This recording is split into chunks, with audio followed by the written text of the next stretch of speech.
run the country. We're going to get the oil. We're going to get the natural resources. I bet they was up there like, Trump, shut the hell up. The live just buffered. And probably because they hold flag for that part. Send the link. Okay. Now, oh.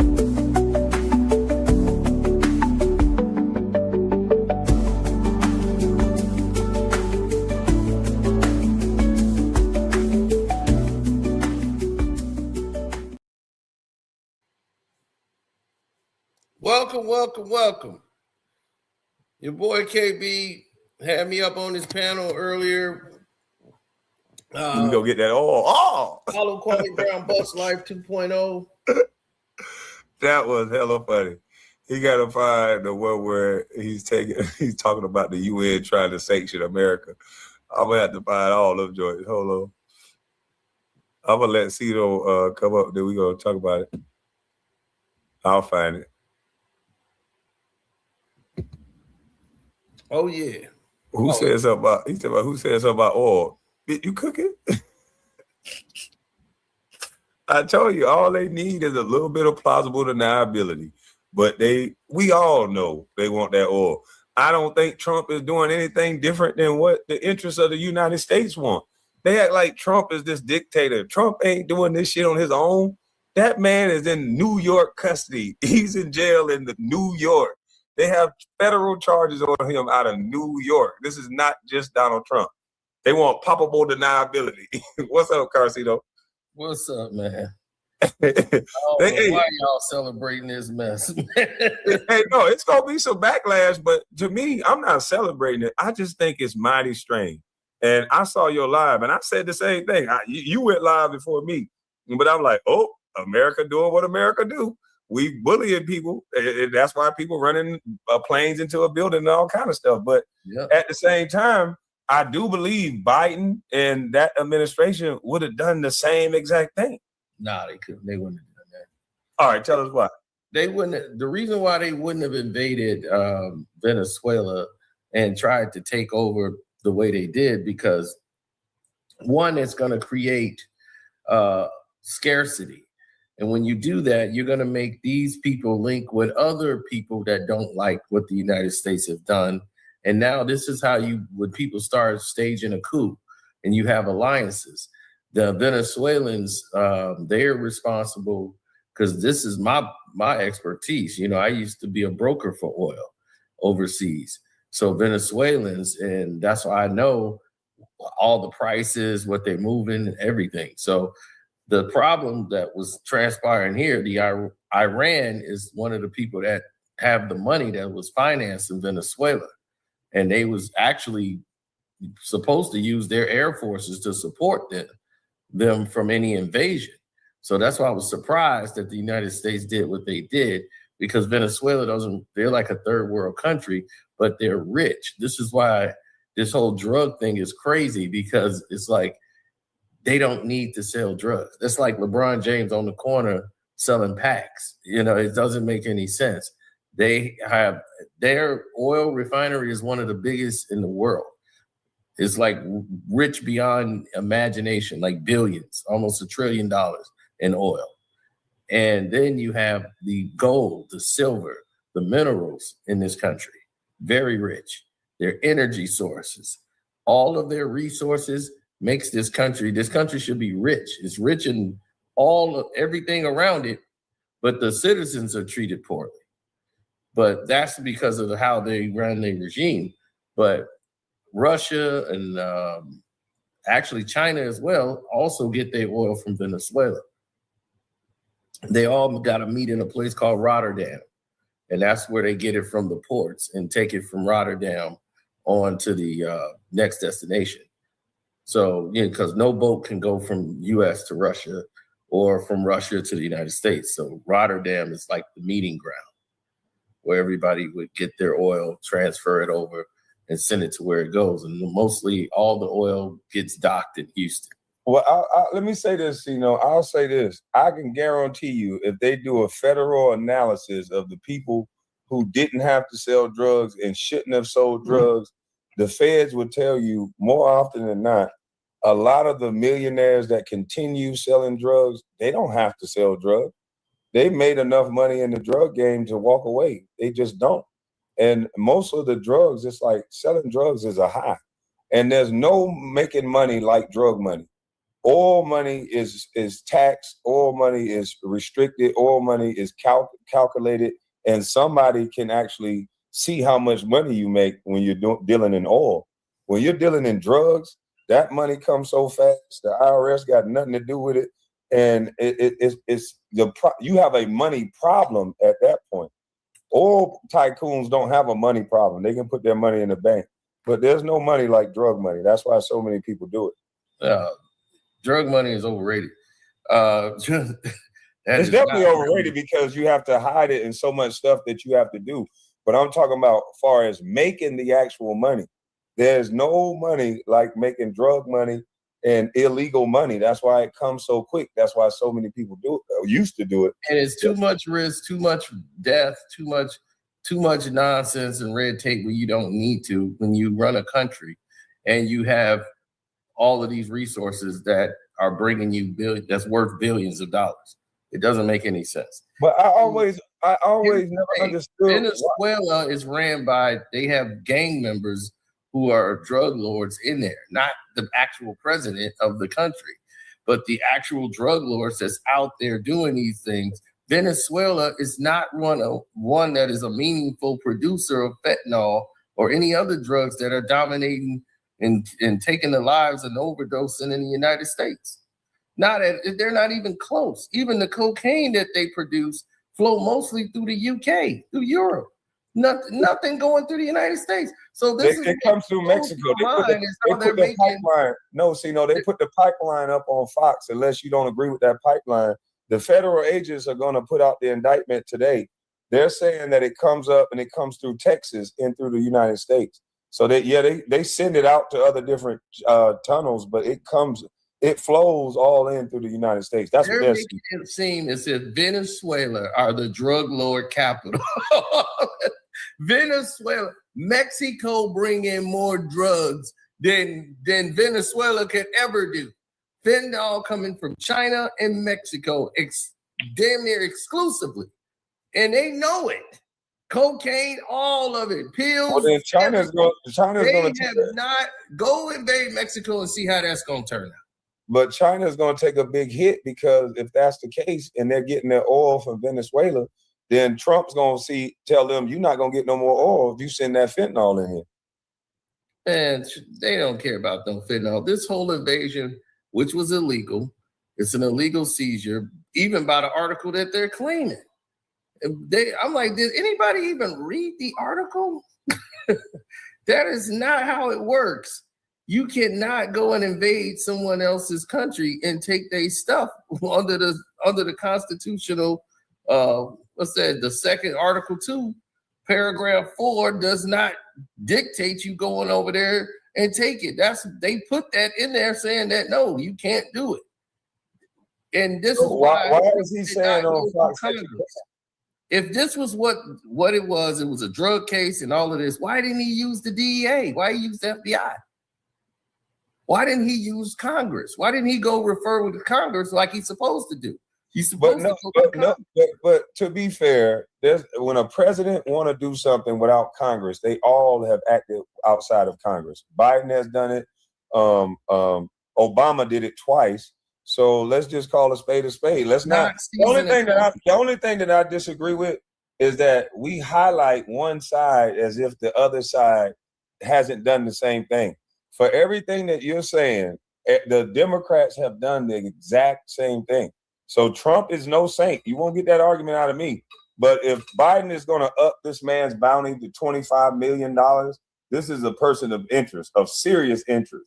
You don't get a $25 million tag on your head just by being the president of Venezuela. So this is not an innocent person by a long shot. So whatever they got on him, maybe they shouldn't have taken over the country. It's my opinion that our country wanted to take over that resources and everybody's resources for that matter. If they can do it without looking like a villain, I think America would take everybody's shit. That's just what we do. Well, see, here's the thing. They can't legally take over. So the president has to defer the ownership to while they taking him down to his vice president. So she's in control. So right now, the United States cannot take occupancy right now. They're saying if this person doesn't do what we say do, then we will have to take over. But right now, they can't legally do that. It has to go through the proper channels. So that's why this lady who was vice president is running the country right now. And she's talking to Russia right now to see like what's going on here in this fiasco. Because now she got to go to the Supreme Court. She better be smart. Those sanctions are coming. Plus, Obama and them have never invaded a country and took it over. They never overstepped Congress and said we're going to go over to another country and take over everything, the oil. And no, not taking it over, but for as military strikes and things like that, when you're supposed to go through Congress, all of those presidents don't. But you don't have to go through. It's in the article of self-defense of the country. That means if you're in self-defense, you don't have to go through Congress. So that's called the act of war. If it's so you're saying that what I'm saying is you're saying that yes. President Trump is the only president that acted outside of Congress that didn't go get Congress to seize a country. Yes. You just said he didn't seize the country yet. You just said the vice president to try to seize the country. I tried to make my free throws. Yes. Right. So to do that. But so for the record, Trump is not the only president that acted outside of Congress to do something that they shouldn't have done without Congress approval. He's not the only guy that's done that, right? Well, that's the thing. You don't have to go through Congress to retaliate, to drop a bomb in retaliation. You don't have to do that. When we invaded Iraq, when we said you're making it specific to that. Let me go find what I'm talking about. Go ahead. I'm gonna go find what I'm talking about because I know all of these presidents don't listen to Congress. There was several things that they've done throughout history that certain presidents were supposed to go through Congress to get it done, and they used their presidential authority. They didn't go through Congress, and that's what I'm trying to get to. That they were all Republican. George Bush Sr. They could be all Republican. I just want people to know that this is not a one-off that for Trump to do this because they want to make Trump seem like a dictator. George Bush Sr. did it against Noriega. Okay.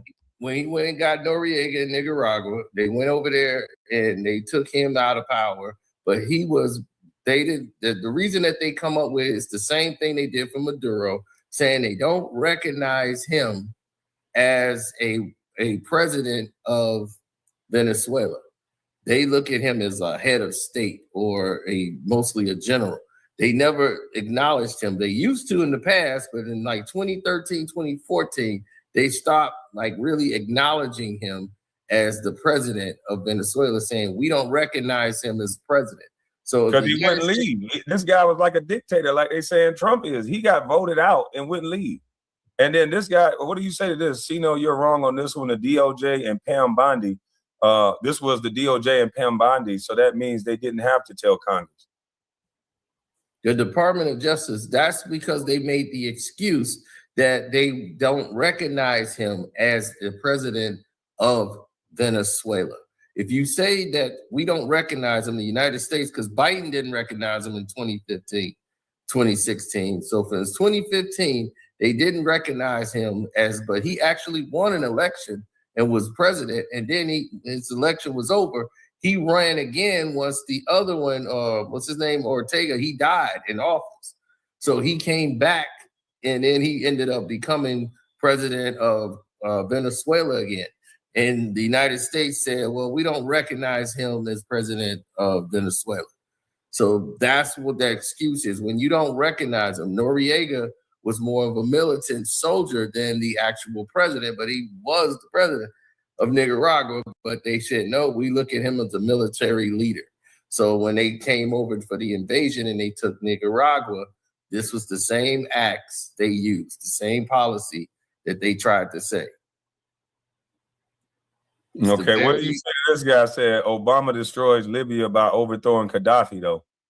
He didn't overthrow Gaddafi. That was Gaddafi's own people that did that. United States didn't do it. They just didn't help. But if Trump didn't actually take over, if he went over there and Pam Bondi got this guy that they had a $25 million bounty on, and they just brought him over to the United States to face charges, but their vice president is still running the country, that means Trump did everything right. Well, Trump's saying they have to do everything that the United States want them to do, or they will have to take over. So he's convinced that she's going to do the right thing.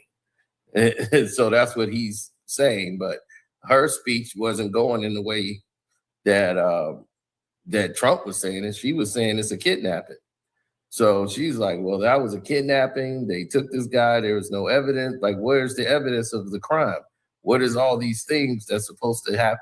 Like, he's got. I think that's a little rich coming from her saying, where's the evidence when they just arrested the guy? When they swept my brother away the night before and they had a warrant, they didn't present us with all the evidence while he's arrested.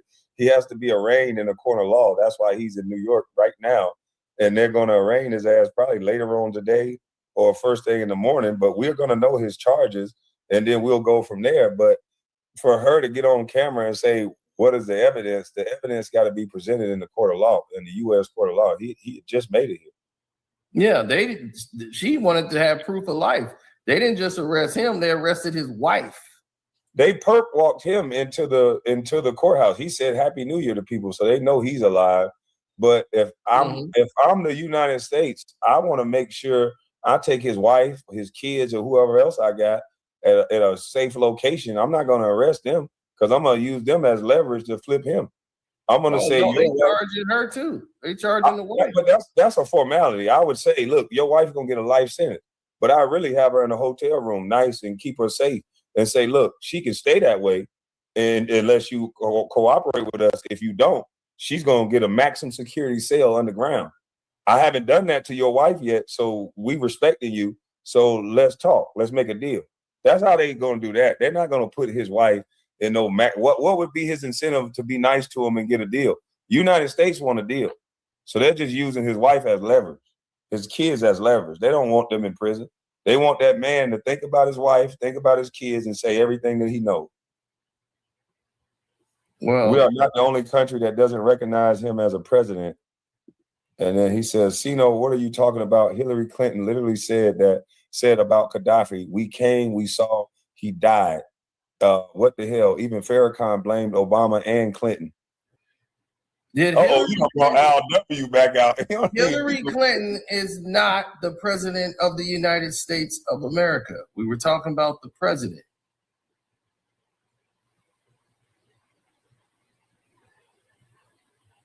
Hillary Clinton was not the president of the United States. I remember Farrakhan blaming Obama and the Clintons for Gaddafi, though. He did a whole speech. Yeah, the Clintons, because Hillary Clinton had a problem with him. Mm-hmm. So her operation went and did whatever she did in that thing, but I don't want to speculate into what they did on here. It's allegedly she was involved in that act, but that had nothing to do with Barack Obama. But in Article 2, Paragraph 4, it says, and it states that the rule says that every state must refrain from using military force against another country and must respect their sovereignty. I think we broke that every time. I don't think no president respect that. That's what I'm saying. And they use this to invade. And that's why I'm like, wait a minute, this is an illegal seizure. Yeah, I mean, it could be, but from the way that they're describing it, I think Trump, I don't think Trump is a stupid guy. I think Trump always find a way to break the law legally right in front of your face. What we think is illegal, he find a way that there's a loophole that is actually not illegal. Like the way he does not pay taxes. The way he doesn't pay taxes, there's an actual tax code that if you follow the letter of that tax code, you learn it. It don't matter how much money you make, you can find a way not to pay taxes if you do it the right way. Trump was the only president in president history that got called out by somebody that he was running against, in Hillary Clinton, to say, you don't pay taxes. And he didn't say, yes, I do, or try to hide. He said, that makes me smart. and I enjoy the same tax codes you and your friends do. And if you don't want me to not pay, if you want me to pay taxes, change the tax code. Said that for everybody to hear. And people saying they don't like this guy. This guy is basically telling you, put your kids in the taxes, get them to learn a tax code, and they'll be smarter than to talk about what gender they are and all this other nonsense that they teach them in school. I don't want my kids to learn nothing else but math, science, and how to read and the tax code. That's it. If somebody can teach them that, I'll forego school. They can learn how to make money, learn the tax code, learn how to read, and then we all to the good. Now the money that they make, they can keep. Why ain't America pushing that? And this says Jefferson, Madison, Reagan, H.W. Bush, Clinton, Obama, Trump, Biden have all acted outside of Congress and used military action. That's why I say they all do the same thing. Military, they're putting the whole thing together in one big bowl. There are differences. You can use military action if it's in self-defense. That's why you don't have to go through Congress. It's an act of war. You have a right to defend yourself. The president has a right to do a military action outside of the UN if they wanted to. This is how we did the invasion in Iraq. Remember, we didn't consult with the UN because it was an act of war against the United States. That's what they viewed it when they went in and invaded Iraq. And they didn't go through the UN. And the UN is like, hey, you can't do that. That's why we're here. They say, no, it's the article of law. We don't have to do that when it's an act of war against the United States. This is a different situation. You're basically taking over sovereignty in another country. So now you removed the leader of that country. You see, when they went over there and got Saddam Hussein out of there, they declared it was weapons of mass destruction, which we all know now that was a lie. And people were fired over that years later. But they all created it in 2003. They made this big lie and everything. Weapons of mass destruction, they got weapons of mass destruction, Then they did the investigation and no weapons of mass destruction, no warheads. Then they already killed Saddam, everything. So they was like, oh, sorry about that. But what did that help? What did that do for the country? Did we benefit from that? No, we really didn't. We took over the oils, right? But did Iraq, why did we make Iraq great again? No, we didn't. Iraq is still a mess. Still, we spent all that money with the military trying to do infrastructure, rebuild over there, and they did nothing. All of it did nothing. Didn't do anything to the country. Housing market's still a mess. Property taxes is still going up high. Food costs still high. Health insurance is through the roof. And this is going to make it all better? I'm more concerned about those things than us taking over Venezuela. Yeah, he said Maduro wasn't even the president. He lost the election. He was a dictator. He was a dictator of his country, but the U.S. had a warrant out for him since the Biden administration. But it's about the resources in Venezuela. We all know that. Them working with China. Did Obama call his second what did he say? His Secretary of State Clinton out for saying what she said about Liberia? Wouldn't that be his content or consent from the action? Did he call out the action? Secretary of State Clinton? I don't know if he called out what she said about Libya, but the Libyans took out Gaddafi. They the ones that took him out. It's on video. His own people took him out? Yeah, it was on video. His own people took him out. They took him out of office, drug him out of the hole. It was his own people that took him out. And he was begging for his life, telling them, don't do it. I'm with you. I'm your president. They didn't care. They didn't want him to be the president. He talk about this why they hate Kwame Brown. It has nothing to do about basketball. Y'all white libs hate black independence. I just call it spade a spade. They both do the same shit. Like they both do the same thing. This is only gonna create more like tension with other countries unifying. And when they see, do that. I don't know how it's going to fall out, but I do know that both sides wanted a Venezuela. That now the tactics might have been different. I think Obama and the Clintons are a little more. They have a little more tact. They're not going to openly say we're going to run Venezuela like Trump would do, but they would have. Obama would have did that smooth left-handed shit where he talked to that lady behind the scenes, acted like he ain't did nothing, but we would have been running Venezuela the same way that Trump is going to try to run. And I don't think it's just one man. I think it's the United States. I think that's what we do. This man is on federal papers. Trump can't make Pam Bondi them do all that. Like, if that's the case, then they should be sanctioning all these people. Now, we're going to see how it plays out, but everybody wanted this land. Venezuela is too rich for nobody to want it. Anybody gonna want it. That's like Russia wanting Ukraine. You know, everybody's going to want people's land, but you weren't going to take it. See, Iran makes money mostly through them and was protecting them through military. I don't know what happened there where they just did a military action, and that's where they're supposed to go through Congress. See, they dropped bombs in Venezuela. That was the major problem. You dropped a bomb in there and did a military action when there was no action done against the United States to declare a war where you can say, well, this was an act of war on our country. We have a right to defend ourselves.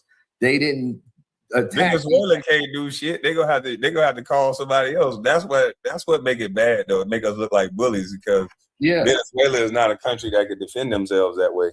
Right. They don't have a terrorist group. They're not a terrorist cell. And now the thing is that you didn't go through the proper channels. You would have to go through Congress if you're going to do that with some other country who has not done anything as an act of war towards the United States. See, that's why. What if they're looking at the sale of fentanyl? What if they're looking at the sale of fentanyl in America as like a threat to our citizens and a threat to our country? Because I think that's how you would have to prove that, because then everybody's a threat then. Because China, I think that's what they setting the stage for. I think you're absolutely right. So I think that's setting the stage to say that we threat. China, like people's ordering fentanyl off the internet and getting it from China.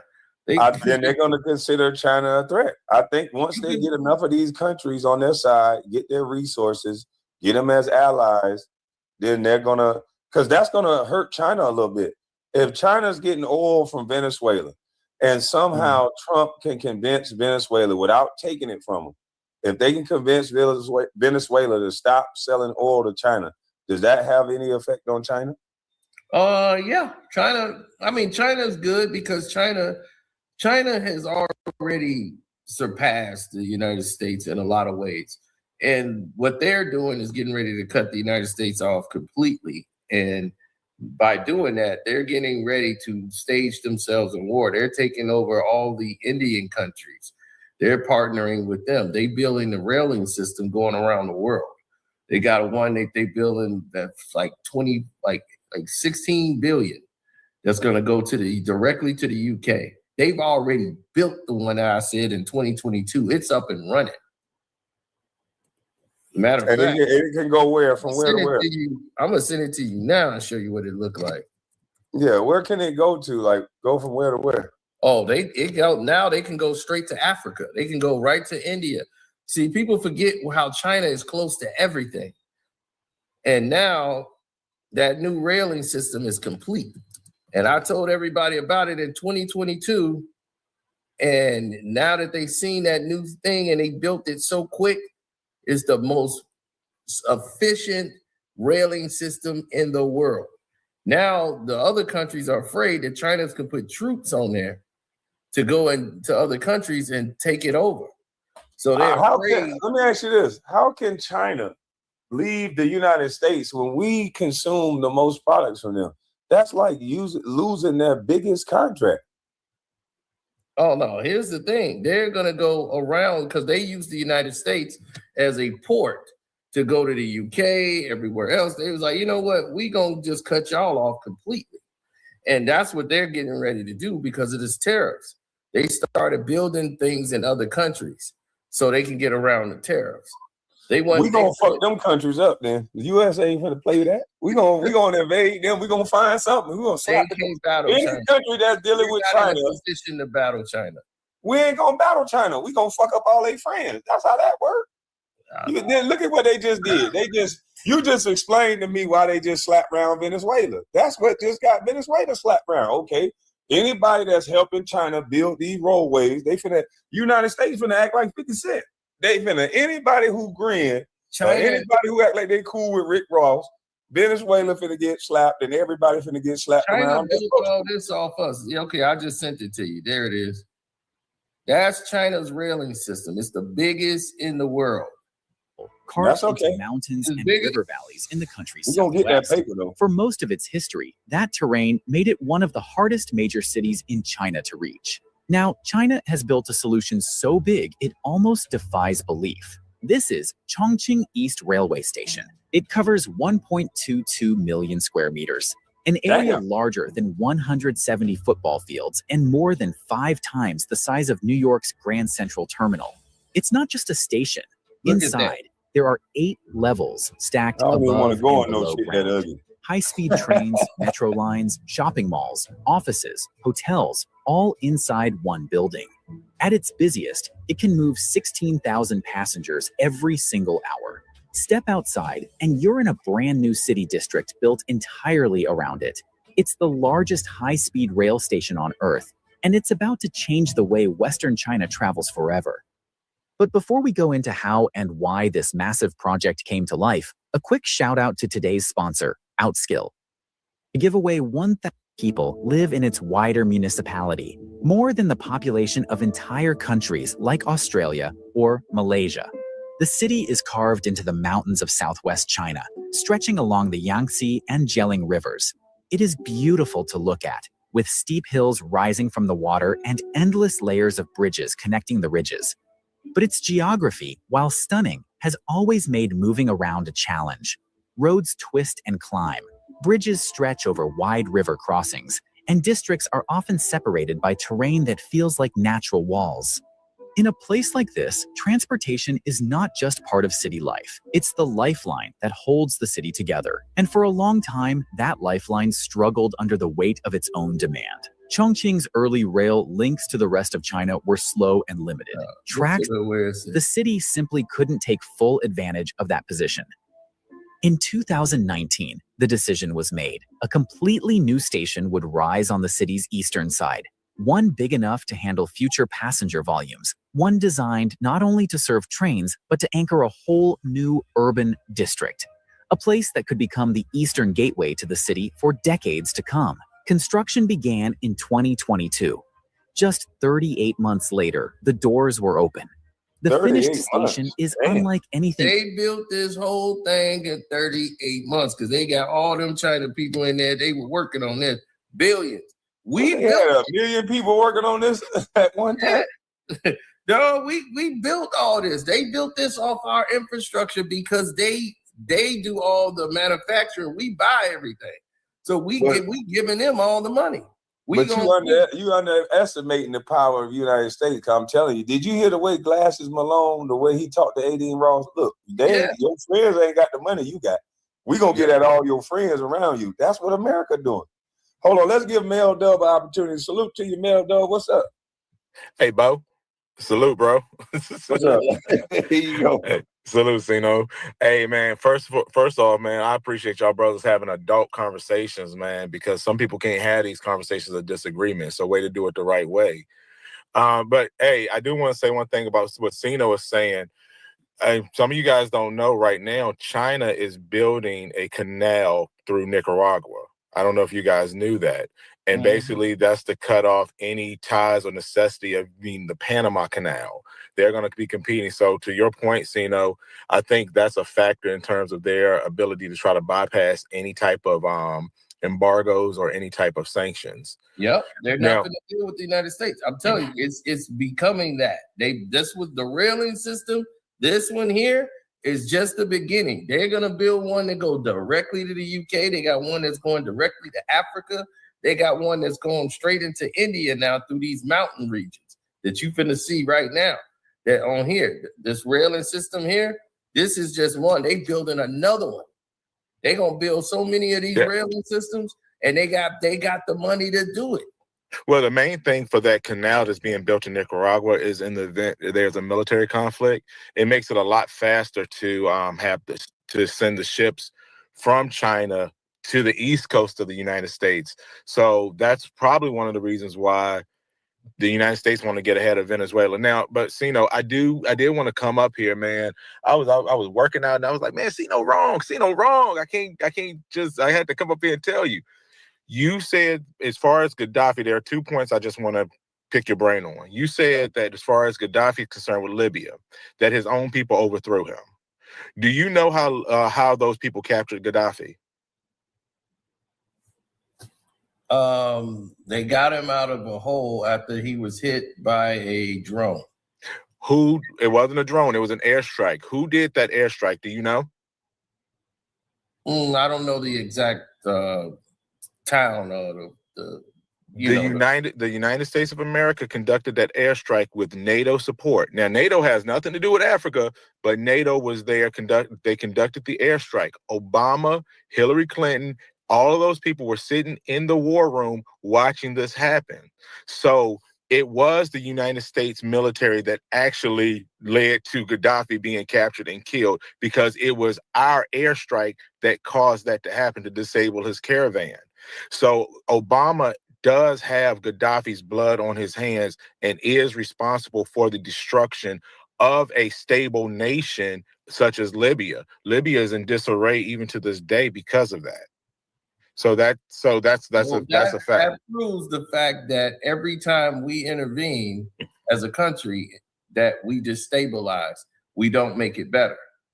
So, I agree with that. The reason why I say what I say is because, like Mel Dove is saying, don't nobody complain when the other side do it. That's my only point. And well, I don't have any. I'll have to research to see if Obama was in the war room, and I have no information on that. I promise you, he was. On the tape, I know that he had problems with Hillary Clinton. He went to the White House to talk to Obama to try to save himself, but Gaddafi was not going to step down. He was not going to relinquish power. There's a picture of Obama, Biden, and Clinton in the war room when Gaddafi, when his motorcade was airstruck. I promise you can look it up. And then to your point, as far as with Venezuela, respectfully, brother, I know you came up and you said the actions were illegal, but in the same conversation, in the same context, you have to concede that even though Trump may have wanted to do something, they haven't done it. They haven't overthrown the Maduro government. What they did was they arrested him solely on charges that the Biden administration imposed on him, that the previous Trump administration imposed on him.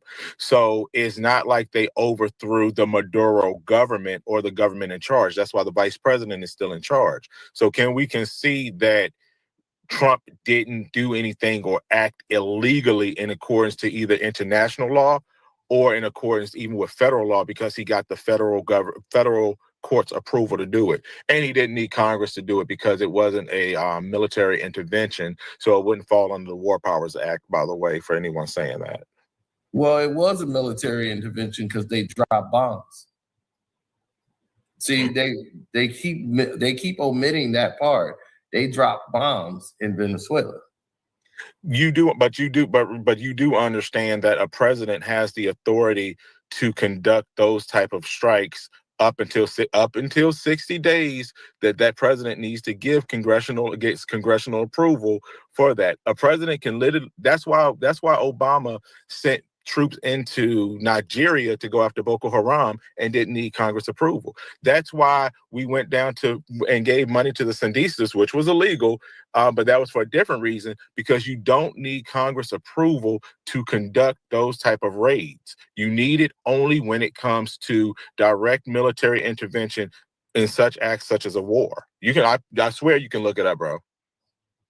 I'm gonna say right now, I'm like, only if it's an act against the United States, like a military action or an act of war, can they go against and don't have to consult Congress. When the country is not like a third world country who don't drop bombs or they have no plans of attacking, like if it's a war, like if they attacked U.S. soldiers, then you don't have to confer. It was a military action. When you went over there and dropped bombs first in Venezuela, you know that had to go through Congress, and you didn't. You omitted that and went there and dropped a bomb. Once you drop the bomb, that's when it became an illegal seizure. You cannot do that. So we have two different opinions on that. And like I said, the only way to do it is to research it for both. If anyone disagrees or agrees, don't agree with Karceno just because you like him and you hate Mel. Don't agree with Mel because you like Mel and you hate Karceno. You guys can look this up. But now, did the United States send military to Nigeria to go after Boko Haram when they did the whole Bring Back the Girls campaign? I don't know. I have to go back and see the answer is yes, we did. Did Obama need approval? No, he did not. We've done this throughout the course of time, in the course of history. The only thing that Trump needs approval for is if he declared an act of war against Venezuela, against the country of Venezuela, which he did not. And the final thing I'm going to say too is, like I said, like this is all great points of information, but look at what the Venezuelan people are doing. Look at how the Venezuelan people are feeling. The Venezuelan people, especially I live down here in Florida, they love the fact that this government has been overthrown. The only people who are upset about it are people like that D. Anthony Watson in the chat who's blackfishing. It's people like that who get upset, who hate Trump, the Never Kingers. But the Never Kingers are okay with Maduro to be in power, who was a tyrant who stole elections, that even Obama considered him a threat to democracy. Biden considered him a threat to democracy. But the Venezuelan people overwhelmingly seem like that they support this change. And I'm talking about the people in the country. So, but Karceno, salute to you, bro, because like I said, you got some strong points on it, but I do want you to look into that a little bit more as far as where the War Powers Act begins and where it ends. Salute to you, KB, for having these powerful conversations on good conversation that Black folks can show our educated ability to talk about. So salute to y'all guys. Okay, yeah, I see what you're talking about with Boko Haram, but that's because it was a military action. Those people kidnapped the girls, and it was a kidnapping. So that's why they had you don't have to go through Congress when it's a military action. But so I was about to leave, but so with that point, yeah, Venezuela, one of the major reasons that Trump has justified that action was Mobil, which is an American company, oil company, had oil refineries down there in Venezuela before the Chavez regime, the one who started all of this. That regime took those reserves from Mobil.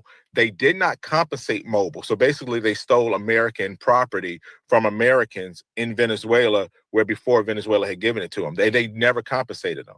So in that same sense that we went into Nigeria with Boko Haram, you could then say that we went into Venezuela because that government leader, Maduro, went and stole American property that was in that country and that existed in that country. If that makes sense. If that's the case, then it has to go through the courts.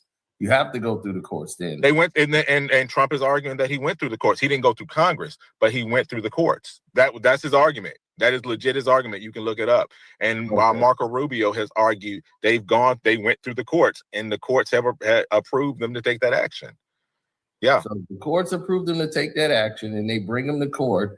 Then the guy who didn't fund them, who you say ripped off Moto or whoever owned the refineries before them, and they didn't pay them up or whatever. Mm-hmm. If that was the case, then that person died in office. Yeah, and Maduro took over, who was a supporter of his, and kept that same and did so. Basically, the government of Venezuela owed those people and failed to pay it. And the people who were in charge of the government, Maduro, Chavez is dead. So that's a part of it. And the drug piece, I'm not too familiar in terms of, or I'm not too wise on it. As far as I ain't gonna lie, it's about the oil. Exactly. It's about the oil, but Venezuela is a harborer of drugs, and fentanyl is, and a very serious point I want to say too.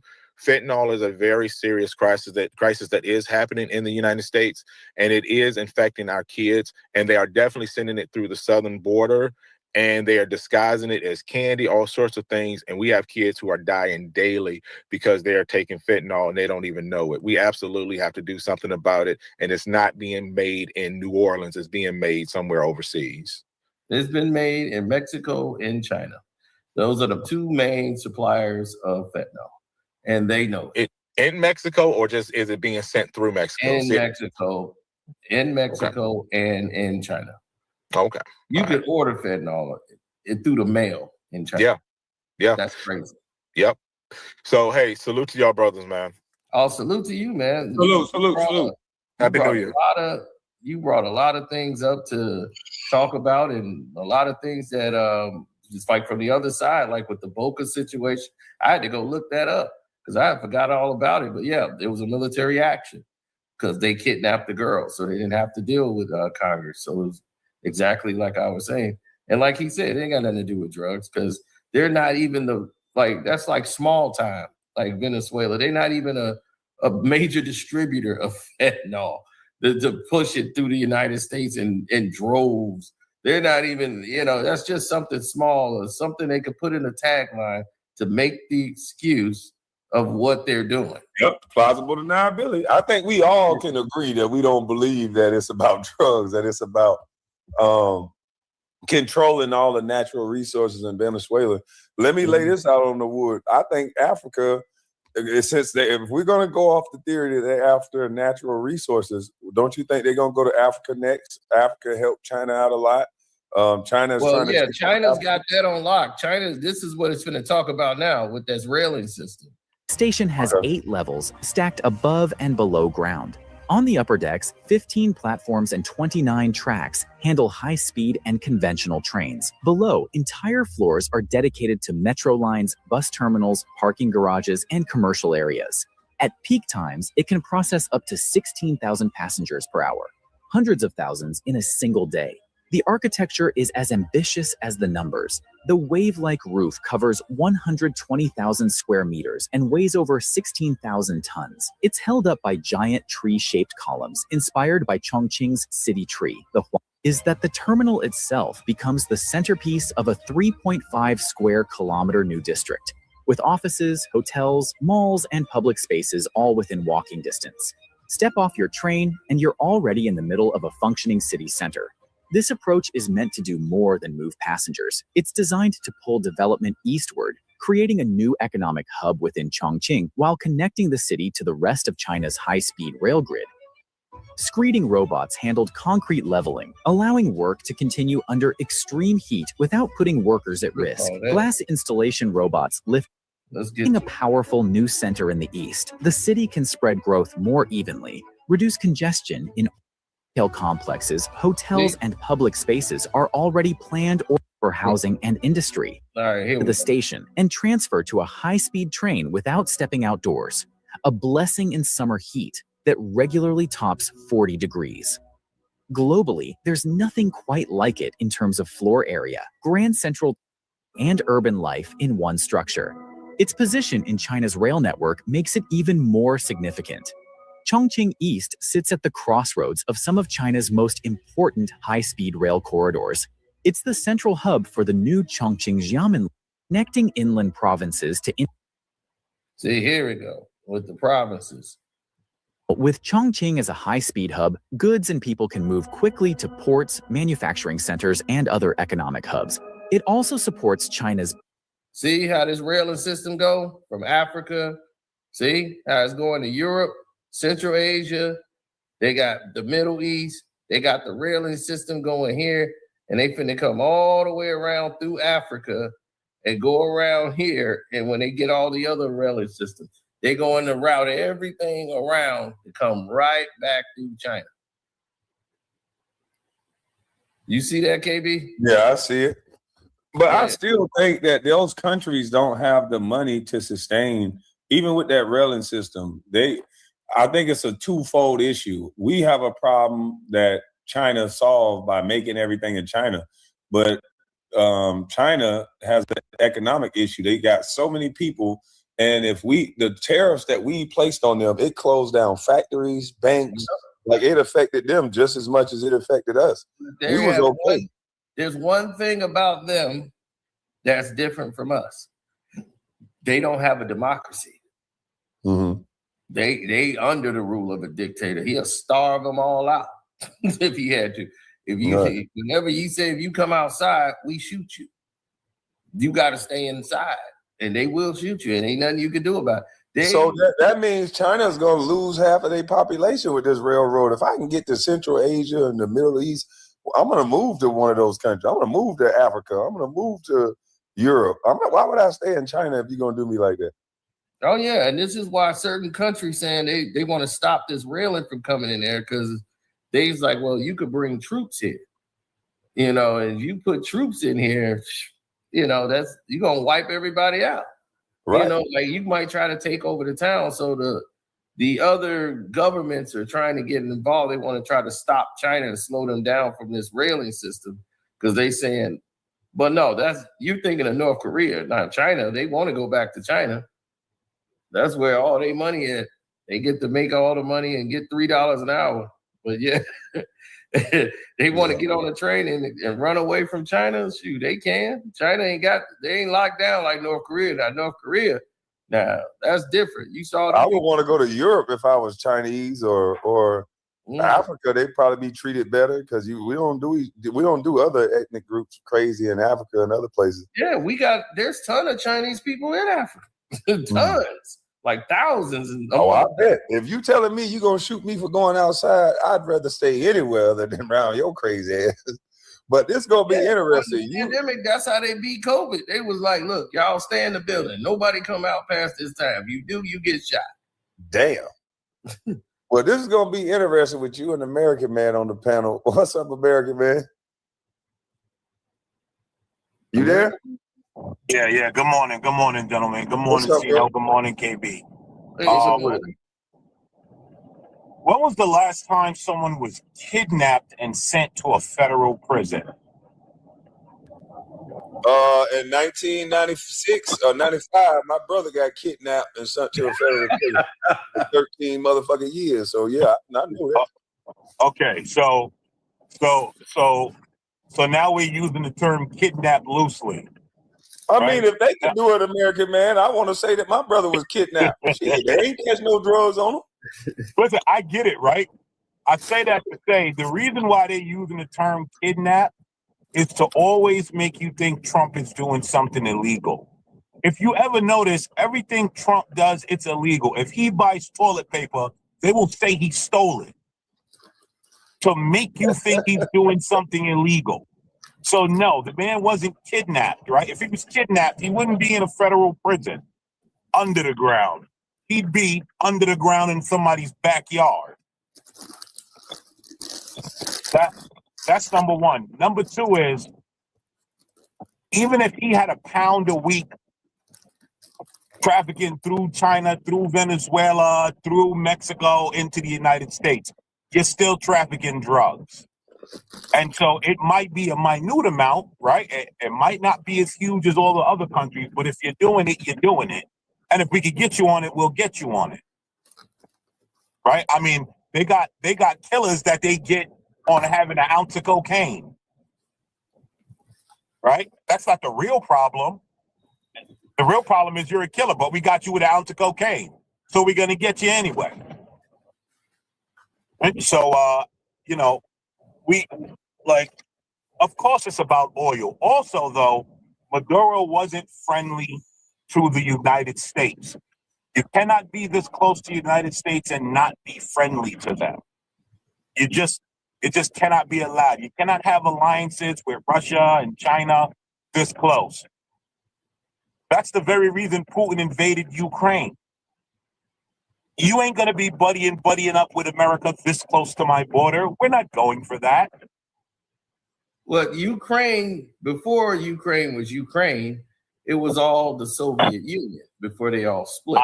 I understand all of that, but sovereigns. The reason that they want Ukraine, they want certain areas in Ukraine. They want in Ukraine, the wheat grows in the soil. They're able to grow food.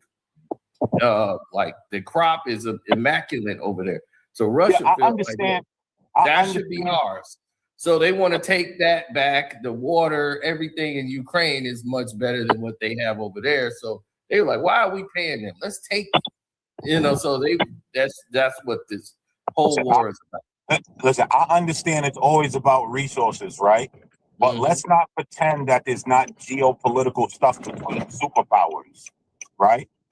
Ukraine started babbling on about NATO and Russia wasn't having it. I don't know why it's hard for us to just be honest about that, right? Just like we need to be honest with Venezuela that this guy was hostile to America, getting in bed with countries that are hostile to America, too close to America, they're not going to have it.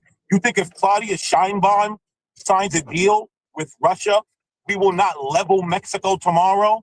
Of course we will. You will not be here so close to us. That's what this is. Again, of course it's about the oil. It always is. Trump is just the one to say it. Everybody else lie to you and tell you it's about bringing freedom for women in Iraq. But it's about oil. Yep. Trump just tell you straight up. Trump just tell you straight up, hey man, look, it's about the oil. All that other shit, y'all, I'm not doing it. But I understand Americans like to be lied to. Well, here's the thing: he had no choice. Rubio opened his mouth up and talked too much. Trump had to grab him and pull him back. Rubio got real stupid. But it's not that he didn't. I mean, I don't believe that because remember during Trump's first presidency, when he just said out loud he was selling the weapons to those countries, we've been doing that. But again, we just kept saying we're doing it for the freedom of the people. My democracy we're spreading to everyone. Trump's just telling you the truth. And we're just not used to it. Right? But like the idea that Trump did something illegal and this guy was kidnapped and in a federal jail in New York City, come on, I think we can all recognize this is kind of absurd. Well, I think it's absurd that they went and pulled this military action and didn't go through Congress when you dropped the bomb. I'm like, you dropped the bomb in Venezuela and didn't go through Congress. Now that's going to ring the alarm in every other country. Didn't you see what the other world leaders are saying? Do you know why the other world leaders are talking like that, to be brutally honest with you? Because we have American leaders. Did you see before Ukraine, what's the clown that's running Ukraine? Starts with a Z. Zelensky.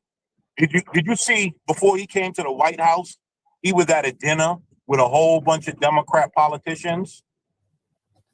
The day Trump kicked him out when he was acting like he had leverage. We have a lot of that going on, right? And I don't know why we don't want to accept that, right? We have a lot of things going on where all these countries are watching half of our country be openly anti-Trump no matter what he does. Of course that's going to embolden these countries to act like they're tough because they know that there's going to be Democrat senators and politicians that's going to stand up and do the same. Which I think is criminal, and I never think Zelensky was grandstanding. I think they did that whole little Oval Office stunt that ended up being on SNL. That was ridiculous. That was just a staged attempt, so they didn't have to pay him the money. They didn't want to pay him the money. So I said, okay, I see what this is. Yeah, I mean, I don't think it's that, but I understand your take on it. But that's not what it was.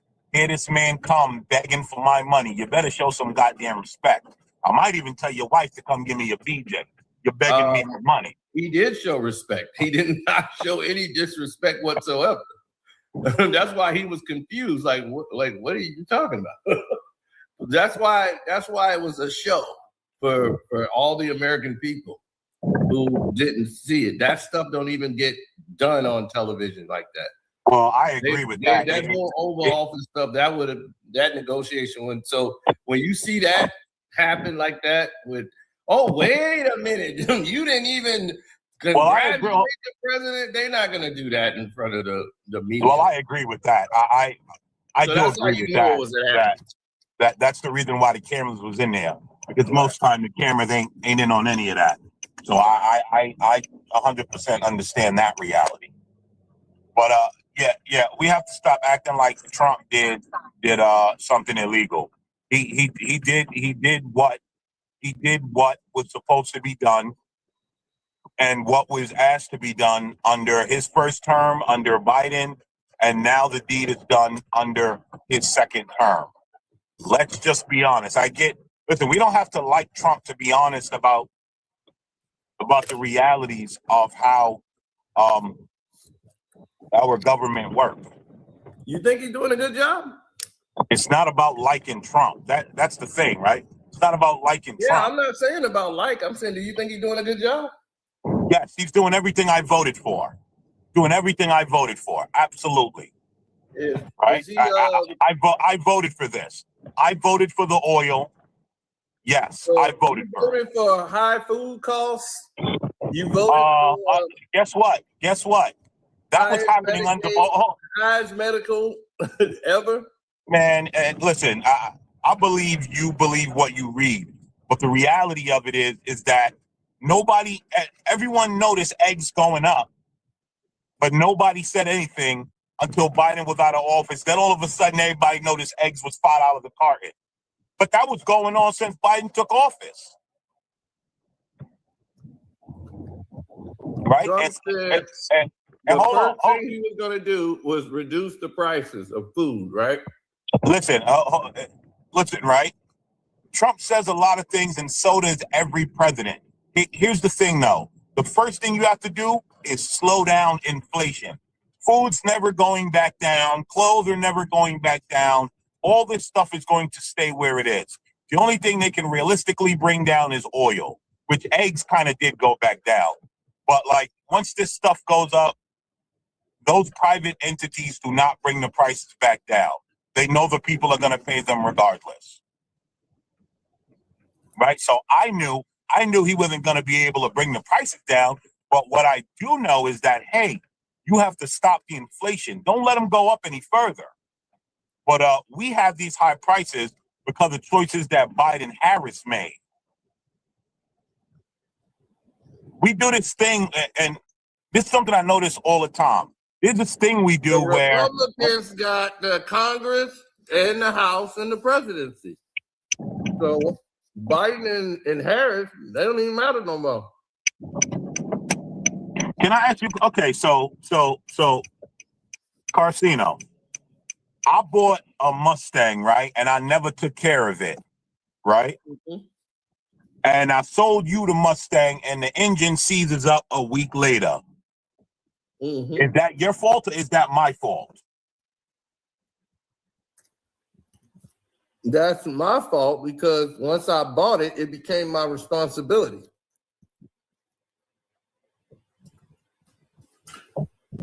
Once you pay for something, it is now your responsibility, not the person who sold it to you. It's yours now.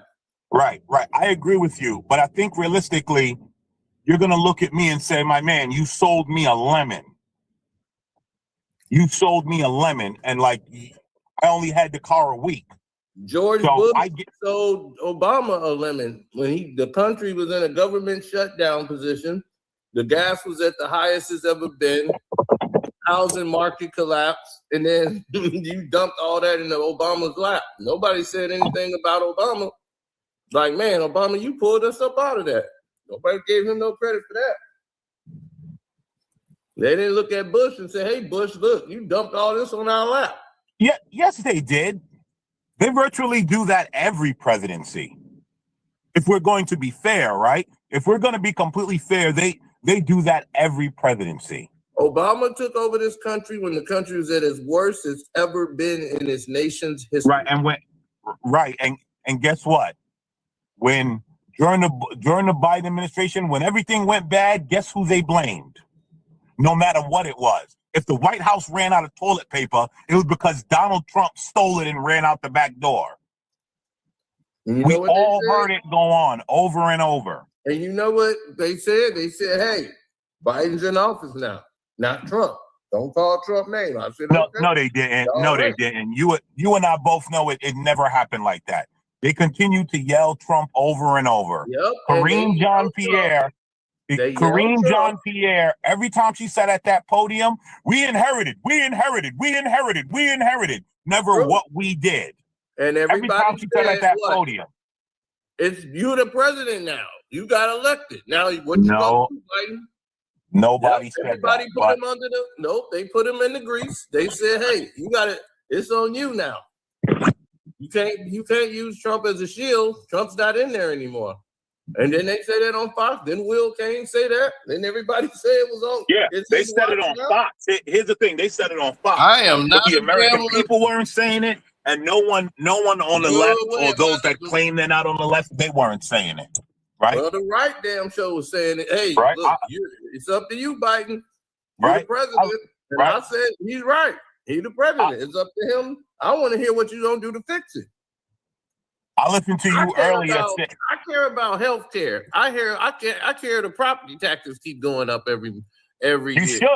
You should. I care too. So I get it. These are the things, the food costs, education. These are the things I'm concerned with. I'm not concerned with Venezuela. And I understand that, right? Not gonna get me my property taxes down. 100%. And I'm with you, right? I stand with you on that. But there's always geopolitical things, right? Because when they were getting Gaddafi, I didn't hear nobody saying, I care about my property taxes. I care about this. They were all saying how great Obama was for doing the right thing. We gotta stop it. We listen, if we're gonna be honest, let's just be honest, right? Let's not be partisan. You sat up here and told KB every invasion was under a Republican president. Yep. Come on, bro. You know that's cap. You know that's cap. Every time they went and captured a foreign leader, it has been under a Republican. Which they Republican? They went and got Saddam Hussein. Which Republican took Gaddafi? Name them. We didn't take him out. They keep saying that we sent an airstrike. Oh man! But we did not take over. We did not take over Libya, and we didn't take over Venezuela. No, not yet. Okay, so Trump did exactly what Obama did, and none of them took over the country. Yet. Oh, okay, but here's the thing: you could say yet. Are we there now? No, are we? Well, we have U.S. occupancy right now. We have U.S. presence. We have their president in control right now. The vice president just got sworn in yesterday. So yesterday or the day before, she got sworn in to be the president. And she has the opportunity to do the right thing, right?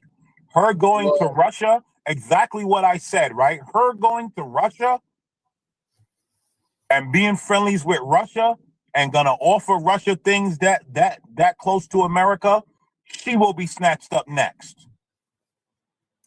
Well, I'm not gonna sit here and pretend. I understand how it works. Well, if she don't go with the program and they want to go take over the country fully and think they're gonna run it, and then run over to Cuba and take over Cuba, there's gonna be a lot of other countries saying, "Hey, United States is doing a lot of illegal sieges here." You keep talking about the thing is, you keep telling me what you think is going to happen. Mm-hmm. We have to deal with what's in front of us, right? Yep. I think my work van's gonna blow up, but it's still driving after 200,000 miles. So I have to deal with what's in front of me, not what I think. Right? So let's see how it play out, but let's stop pretending like Trump did something illegal. That's all I'm asking for. Let's stop pretending like he's the only president to ever not go to Congress. Let's stop pretending. The glorified Obama did all the same things. No, we just turned a blind eye because we was black out here. And the Democrats didn't tell us who to hate. They didn't tell us to hate Obama. They told us to hate whoever was running against them.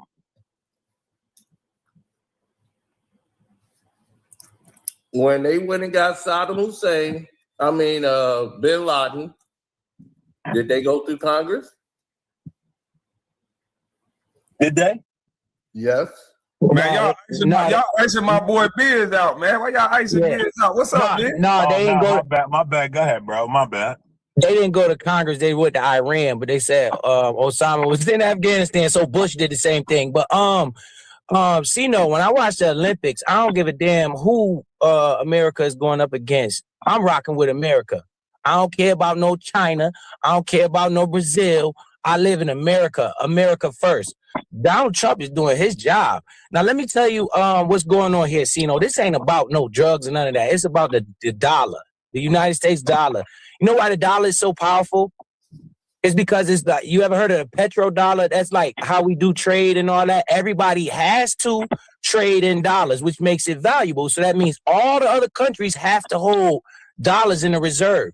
What happens if all those countries ditch the dollar and start selling their dollars for gold? That makes your dollar worthless. You see Venezuela economy, you know that it takes 1,000 Venezuela dollars to equal $3.30 American dollars. How is that when they got the biggest the oil reserves in the whole world? It ain't no if. They got the biggest oil reserves in the whole world. And that is in South America, isn't it? So that's kind of on our land a little bit, something slight. You know, it's on our side of the coast. So what's been happening here is the dollar is on the verge of collapse, right? Okay.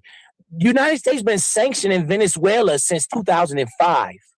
This ain't nothing you just woke up and saw happen. This is a strategy. They playing chess out here, right? So they've been sanctioning the hell out of them. Their economy is dropping. So yes, all the people over there mad because they ain't got no money, right? They ain't got no money. So they mad at the government and all that. The country is poor. It's like one of the poorest places in the world. Don't make no sense. Do it. But America been sanctioning them since like 2005. You could go look this stuff up. Well, the United States dollar is on the verge of collapse. It's on the verge of collapse. If all these other countries get rid of the dollars, if you notice, they've been teaming up. They started this BRICS stuff, and they've been talking about getting off the dollar and going to this. And China, Venezuela been doing backdoor deals with China and stuff like that. America first. So Trump used the excuse that this guy is a drug lord. He's been a drug lord. The drugs been coming from Venezuela. But we got you. We need that. Because guess what happened? Biden, when that Ukraine situation happened, Biden start unloading America's supply of oil, right? So we coming to the end of that road. Bruh, they about to make a deal with Venezuela so we could keep that oil over here. If you notice, during that strike you're talking about, when they bombed the place, guess what they didn't bomb or didn't touch? Them oil facilities. Because Venezuela got that crude oil. America our resource in our ground is not as crude as them, and our refineries over here is made specifically for that type of oil that Venezuela got, because we do a lot of importing oil from other countries. The oil that's made here is like, just think about like champagne and cognac, right? So Venezuela got cognac, we got champagne, and our refineries are designed to make that cognac turn to gas, right? Not make the champagne turn to gas, right? We want to get a deal with them so we can get oil. You know why? Saudi Arabia is starting to cut us off. They want to be more friendly with China. Everybody this is about dominance, man. This is America ain't about to play. We powerful because of the dollar. You talking about property tax. Would you want to see your country, that dollar collapse, and then now you think you paying high property tax? You're going to be paying what happened with gas, $8 a gallon, $9 a gallon, because nobody want to do business with us. right? Everybody see America's in debt, man. 38 trillion last time I checked. They in debt. The dollar's on the verge of collapse. Trump got to make a business move. Let the businessman run the country. He's a businessman. He know what he's doing, and I trust him. And I'm here for it. Like I said, America first. And no other country first. I'm in America. I rock America flag. And I don't care about no other country. I don't care about no trains they got over there. None of that. Because as long as that dollar remains powerful, they gotta do business with us. And they can't cut us off if we got a deal going with the biggest provider of oil. Now, guess what, Saudi Arabia? We don't need you. We don't need you, China. We don't need nothing. We got the baddest people over here. Come on here, Venezuela. Let me holler at you. Oh, yeah, let me get this guy out of here that y'all don't like, that we got an excuse to go get him. Now we're going to put some of our people in place so we can make this deal. Venezuela probably going to be a great country now doing business with us, and they're going to enjoy it. You know what I'm saying? You don't think so? Nope. I think so. We did the same thing in Iraq. We did the same thing in Iraq. We did the same thing in Nigeria. We took Noriega out of power. The country's still poor, poor infrastructure because we didn't give a damn. We went over Iraq. We killed Saddam Hussein over a lie just because we want the oil, and we didn't give a damn. What happened if the dollar collapsed? What happened if the dollar collapsed? What happens if China and all them start getting rid of their dollars for gold? And the dollar collapse. They value, but they have no reason to do that. You see, they doing it, bro. They got this thing called BRICS. You been looking into that stuff? Saudi Arabia. Why do you think Trump keep arguing about China? That's the big. But we don't want to keep bigging up China. We run stuff. All great empires eventually fall, but China is our biggest competitor. Why are we gonna make it? Why are we gonna try to make it easy on them? China owns like about a couple of billion of our debt. We owe China. Right. Now imagine what happened if they unload that. Yes. We're done. So let me go get that, Venezuela. Let me get that up off you. Stop playing. Get down and lay down. What's our biggest resource over here in America? The United States military. So we use our resource to go get that. Let me get that. Let's make a deal. Oh, you don't want to make a deal? Well, we're going to arrest you. We think we got the best military. Who better than us out here right now? There's nobody want no smoke with America. Nobody want no smoke with America, bro. Nobody want no smoke with them. Do you not see how we just invaded them and nobody got, not even a helicopter got destroyed, nothing. You ain't gonna go in North Korea. I bet you that. Yeah, because they crazy over there. They'll set a nuke off. But if they make us mad, we all gonna be setting nukes off. They got 1 million in North Korea. They got 1 million at the gate. bro, this all about money and positioning. It's a chess move. And like I said, Donald Trump, a businessman, he know what he's doing. Let him run this business called America. And let's make America great again. Let's not worry about making China great again. He bankrupt his businesses. He only bankrupt a few of them. It's trial and error. You're gonna make a mistake. Yeah. So you could point out that he bankrupt business, but I could also point out that he worth $13 billion with bankrupt businesses. So he knows something. I trust him, and I want him to rock. I love America, man. I mean, shoot. Why would I want my dollar collapse? I don't want my dollar to collapse. If these countries don't want to do business with us, they keep taxing us on oil and stuff. We got to get it how we fit it. So, okay, this guy over here doing this. Okay, we got an excuse. Let's go get him. Let's go get him. Watch what come behind this. Watch. You ain't going to see it today or tomorrow, but 5 years from now, 6, 7 years from now, when America thriving and pumping and we winning because we getting cheap oil. What happened when we get cheap oil, Sino? Gas prices go down. Guess what happened when gas prices go down? Everything goes down. Because everything coming here on the truck. You believe that? Everything coming here on the truck. What happens if we had to pay $8 a gallon for diesel that the trucks run on? Because don't nobody want to give us no oil or no resources. It's not even just about the oil. You know they got other resources over there too. Right. So imagine what happened if we got $8 a gallon because Saudi Arabia don't want to do business no more. And China say, you know what? We don't need these dollars no more because the heck with America dollar. And they start ditching all our money. And now our economy crashed. And you worried about somebody doing something illegal? So the Federal Reserve USA due to the tariffs. You know that, right? Huh? The US dollar you're talking about, the Treasury Reserve people were starting to sell their treasury bonds. That's where that US dollar value is. People that was happening before the tariffs. That's why Donald Trump put the tariffs. Because they playing games with us. These countries is playing games with us. They forming coalitions and stuff, bro. They got this thing called BRICS. And these people linking up and they playing games. And this is America. Who you playing with? Why they're playing games? Because you're forcing them to. You're going to force people to ally with each other. That's what this is about. If I'm seeing people strategizing and they're trying to take over countries in illegally seasoned oil, then we're like, oh, wait a minute. We got to I don't think they illegally did it, though. You think he did it illegally? That's what people think. I didn't see no troops on the ground. I saw helicopters flying through, dropping bombs. I didn't see no invasion like people talking about. Like I said, they didn't touch at all, not one. You know, the oil over there was up and running the next day, right? Think about that. Of course, there's a strategic military strike. They're not going to hit what they finna try to take over. Exactly. And why you think they're doing that? Why you think they're doing that, though? What you mean? Because America first.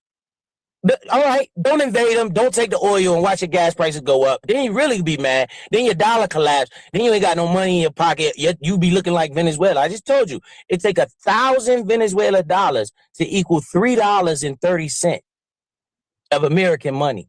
So you saying America didn't have any oil no more? What happened to the oil? I'm saying they're running out of their reserves. Yes.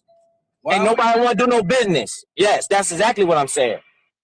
So we got to go steal it from someplace else. Nah, you get down and lay down. You get down and lay down.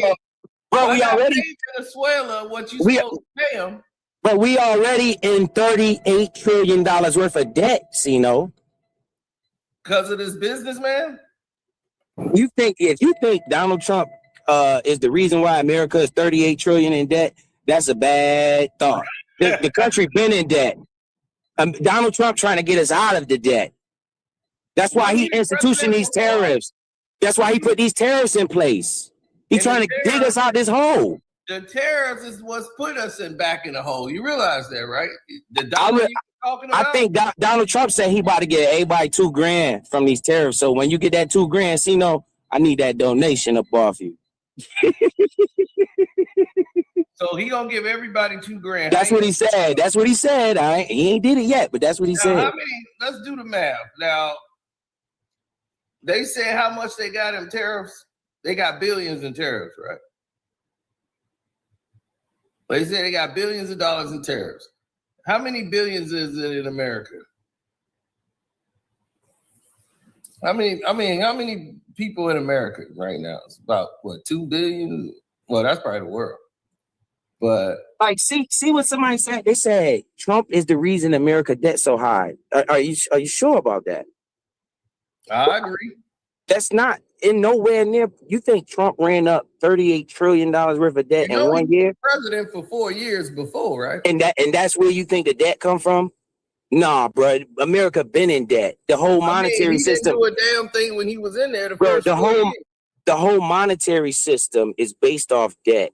That's why debt is money. That's why I keep telling people, the whole monetary system you in right now is based off of debt. That's how come America keep winning. And they got to print as much money as you can, free card, because we got the world's reserve currency. So they can keep printing it unlimited. And now these countries is catching on. They're like, yo, we don't want America doing that. So, okay, you don't want to play? Then we going to play hardball then. And I mean, shoot, I live in America. I don't live in China. Okay. I put America first. If Trump think what he doing is right, he the president of the United States, I'm rocking with him. Just like we rock with George Bush when he went over there talking about weapons of mass destruction. They use 9/11 for that, bro. Yeah, and I didn't. Right, so we gonna use this dude as a drug lord. And let's get that oil up off you. We ain't gonna just take it from you. We gonna make a deal first. You wanna make a deal? Trump a businessman now. You wanna make a deal or no? You don't wanna make a deal, it's gonna get ugly. That's how I'm looking at it. So, I mean, I appreciate your opinion and stuff, and I appreciate mine, and it's a good dialogue. You know what I'm saying? Not that you all the way wrong, but some of the points you making I don't agree with. Some of the points I make you probably don't agree with. So, I appreciate the conversation, but at the end of the day, bro, this is about the mighty petrodollar.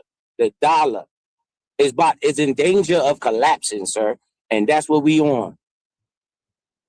Yeah, it's in the danger of collapse when you do tariffs. So people start selling. Bro, how long Donald Trump been doing tariffs? Everybody just pointing the finger at Trump. Why none of these other? How long Donald Trump been doing tariffs, man? Like a year?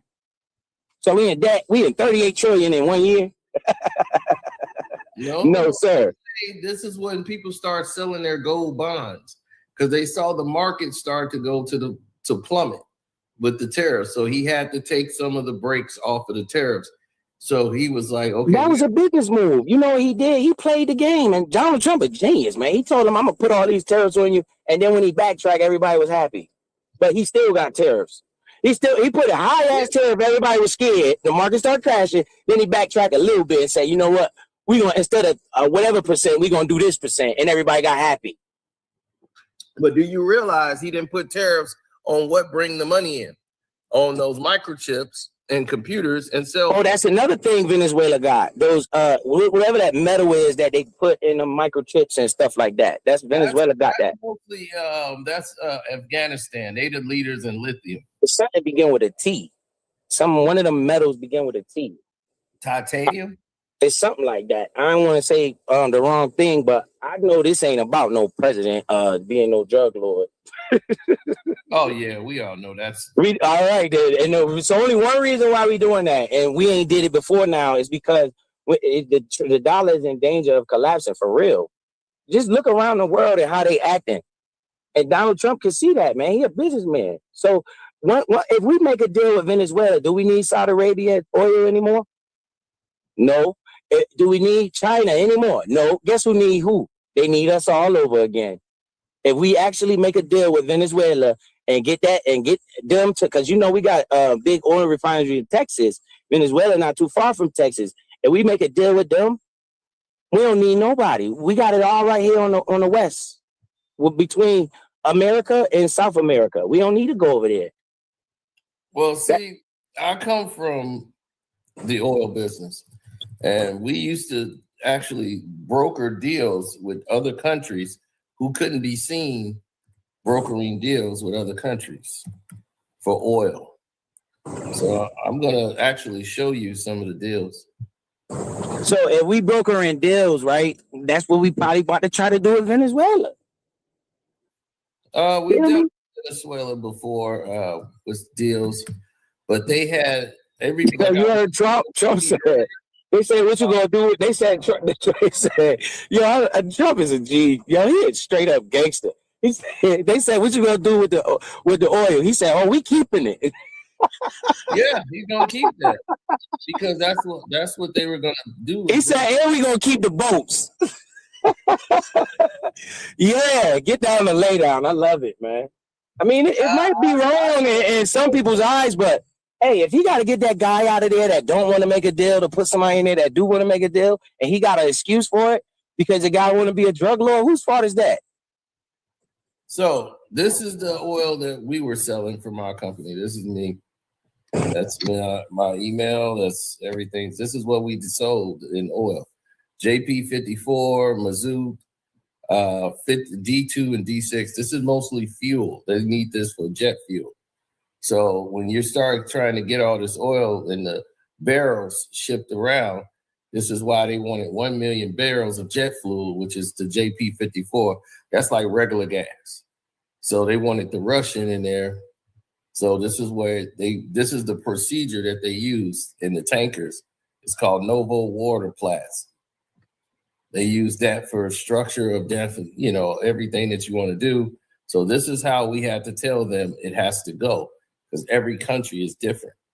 So this is how the money had to go. It has to go to the seller, the buyer, exchange vocal communications. Then the seller has to issue a commercial invoice. Both sign and seal CI and lodge their CIs to their respective banks. The buyer bank and the seller bank has to exchange communications for confirmation for the goods of the transaction. After that, you go to step 5. The seller's bank has to issue to the buyer's bank with a letter of commitment from Rosneft. That's the company that does the transaction. So you have to go through them, and it has to have the seller's name on there. Then the buyer bank has to issue the bank a guarantee to the seller's bank. Then you got to go to step 7. The seller's bank has to issue a POP, a ATB, and a DTA to the buyer's bank, which means those are the tests that they're going to do to test the oil to make sure that everything it's got to pass those tests, so it has to have those reports. So the buyer orders the dip test, that's the other one, the dip test, to the inspections company, the SGS, Intertech, and Sabo.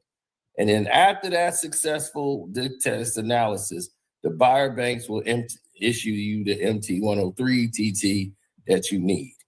Now, for Mazout, this is the other oil. It's all of us there, 50,000 barrels on the contract.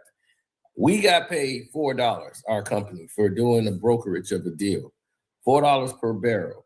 My cut, just me personally, is 25 cents out of that $4. So I got 25 cents per barrel. Each dry run or with the spot run, which is like we'll do it without a contract. We just do one to see if it works. They got to pay you anyway. But you could do a contract, and they'll see how the first one goes. Then you can sign them to a contract. That's 1 million barrels. I get 25 cents. That's 250,000 for one run. So all of this money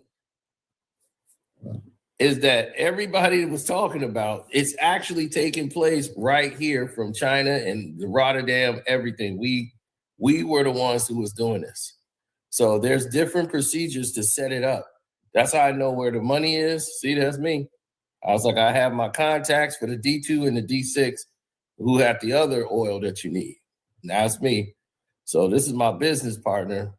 And we had to talk to Mr. Shelton about getting the oil because that's what they wanted. So she got involved. And everybody came to get involved in it. And they brought in the procedures, everything for the dip pay, the SEO work. And everybody started jumping in to get money out of the deal. They wanted to get some more oil. So we got a lot of these different companies that wanted to order from us and have us broker the deal. So Sheldon Investments was the name of the company. This guy, Mr. Shelton, he was the one that was brokering for the other buyers on the other side. So he went through us because it's less costly. And plus, some of these people are on the blacklist. The USA got a blacklist. And when you have a blacklist, they can't do business with the United States. So they need a broker. They need somebody to go in between because they can't be seen, or they're on a block list, or what they call the blacklist of the United States. So you have to go through a vetting process to make sure that they're clear so you could do business with them, or your money's going to be stuck in escrow. I have over about 500,000 in escrow sitting up. So what happened if that dollar collapsed? And how much that 500,000 going to be worth? If that dollar just collapsed, worth nothing. I can't never get that. This Ukraine-Russian war happened. All of this is over. Right. When that Ukraine-Russian war happened, that's when America start unloading its stockpile of oil to keep the gas prices artificially down. Because people say, oh, we got good gas. Nah, we was using our own oil. Remember? Well, yeah, we was using. Right. And that, that oil reserve ain't for that. You know that, right? That oil reserve is for war, for wartime. That ain't for us to just use when we feel like it. That's for war. But they start using it to keep the prices down, so they can keep the president's approval rate up. Yeah. Right. So once they do that, now we got to replenish. Bro, we got to replenish. All right. Let's go, Venezuela. You want to play? Keep playing. I bet you they do a deal. You want to make a deal? I bet you they make a deal. Or we just going to take it. We going to see. So He said, I bet you they make a deal. Here's the other company right here, International Trans Oil.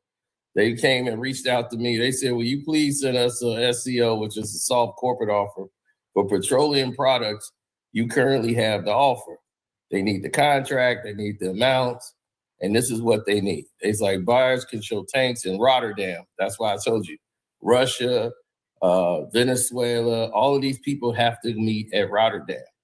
It's a little island, a tank island where everybody go get their barrels of oil because Russia can't come here with no ships. The United States can't go to Russia with no ships. That's not going to happen. So they got to meet somewhere. So they meet in Rotterdam, and then everybody start bringing, they get all the pipelines, and if everything flow the way it's supposed to, everybody gets paid. But now everybody's money is messed up. So I used to negotiate all these deals and know what each group was supposed to get. That's how I know where Venezuela's oil was going. That's how I know who's funding them. Iran is funding Venezuela more than anybody. But Russia gets their oil there, and China are two of the main suppliers that get their oil from Venezuela. So that's why that China guy, I think that China guy is a dictator too, ain't he? Pretty much. So it's okay what he do to get his bread, but it's not okay what we do to get our bread. See how that work? Yep. So it ain't working. Get down and lay down. If you want to play, you gonna have to, bro. Our biggest resource is the military. Yeah, KB, they thought I was capping. You saw it in full effect. I said I was in here doing brokering oil deals. They was, man, you ain't doing no damn oil deal. I was like, dude, this is what I was doing. So I was like, I'm showing them. I was like, all of this is going out. This International Trans Oil Management. Yes, the guy on the couch was doing all of this. And this is what I did. I told him, I said, please ask any questions if you need it. This is what everything you asked for is right here. So they wanted a spot to 2 million barrels. Now remember, I get 25 cents out of all the deals that's going on. My contract is 25 cents. Now that's Rotterdam. They want to use Platts. That's the code. That's the price. The contract price for the Platts is $10 to $9 a barrel. Our price is $5 to $4 per barrel for the spot run. That's like the test. They do one spot run, and if it go well, then you could do a contract. But if they want to do a contract right off the bat, 10 to $9 per barrel. So I was getting 25 cents to some major contract. So the dip and pay would initiate all of this. This is all the contract. Everything they need from the bank, get everything and the procedures going. It's Kevin Davis. Man, I'm ready to go on business with you, Sino. Shoot. Smith and Brown, LLC. Yeah, but see, all of this got messed up because of the war. So now because of the war with Iran and Russia, Ukraine and Russia, they basically cut everything from doing business the way it used to go. So that's why I'm telling you, this oil push this is only the beginning of it. They cut out all the brokerage. They got everybody out of position. So Venezuela now, who had their refineries, everybody was moving different because of the war. The procedures and how they were doing it, a lot of red tape, a lot of people were being approved, a lot of people were put on blacklists, people weren't getting their money. So it was affecting every other country.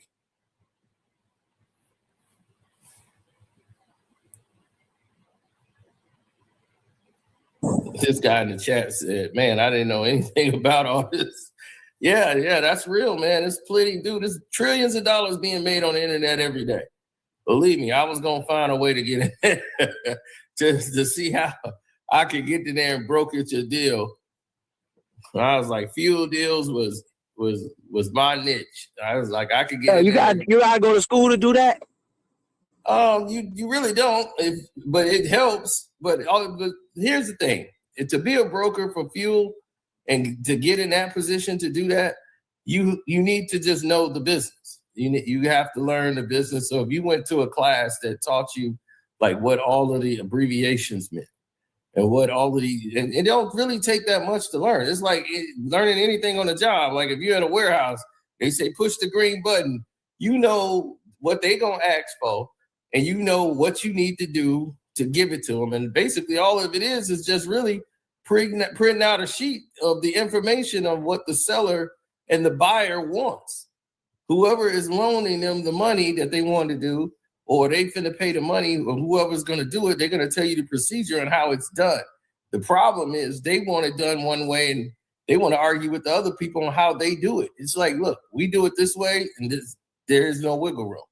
But can you do it on this platform? I need it done because see, everybody's trying to maneuver different because they know they're trying to be slick.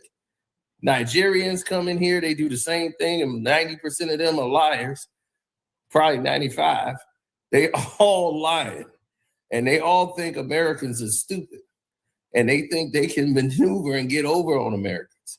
So they always come up with these, no. I'm like, no, we have to go through the Ministry of Defense. What are you talking about? Everything's got to go through there. So I'm like, you think I'm dumb? Or you think I'm just going to go ahead and push the button because you're nice? No, it's got to go through the Ministry of Defense. Who controls and holds the money? Hey, isn't that what Jones do? You know, the money is in escrow, so all the money has to get cleared through the banks first.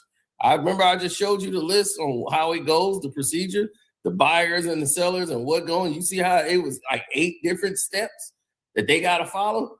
Once they have that list, it has to go in that order.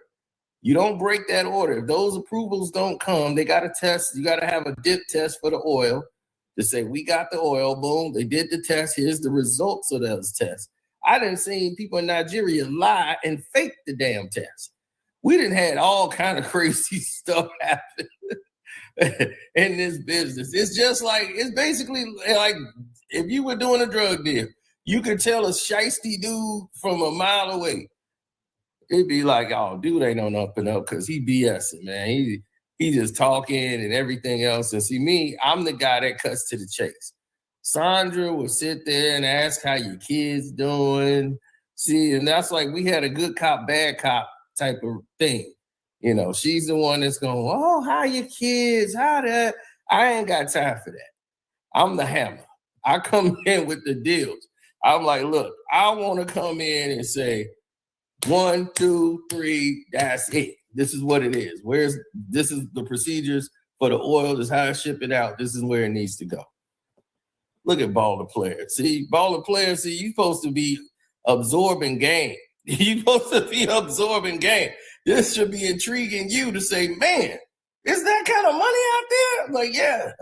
If you getting paid 25 cents a barrel and they moving 2 million barrels a month, some even 5 million barrels a month, and you get paid a 25 cents off each barrel, and you ain't thinking about getting involved?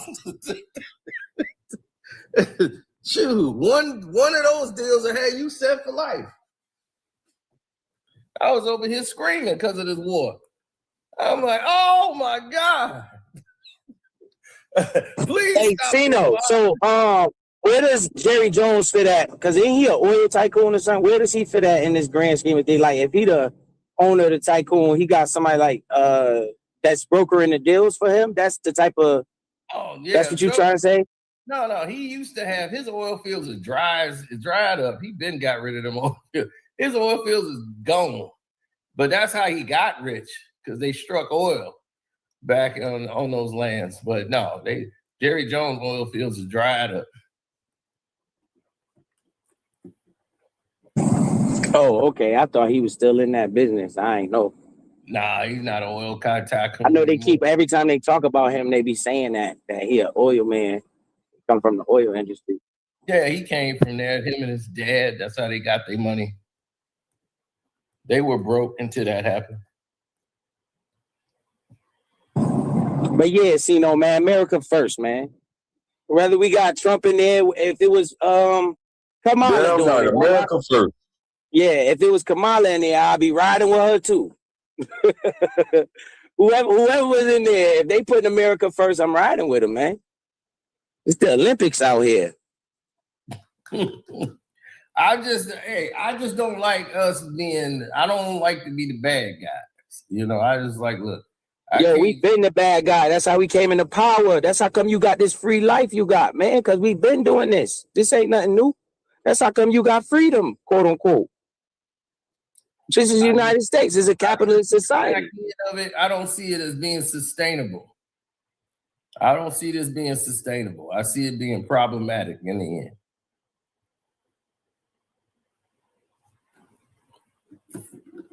You say you see it as problematic, Karceno? Mm-hmm. What do you think the dangers of it going to be? The dangers of it is that we're going to have other people link up. Like Venezuela's not just going to sit there and be like, okay, we're going to sit on our hands. The U.S. going to run everything. No, because other people had interest in Venezuela. Like I was telling you, through that oil. Iran finances them.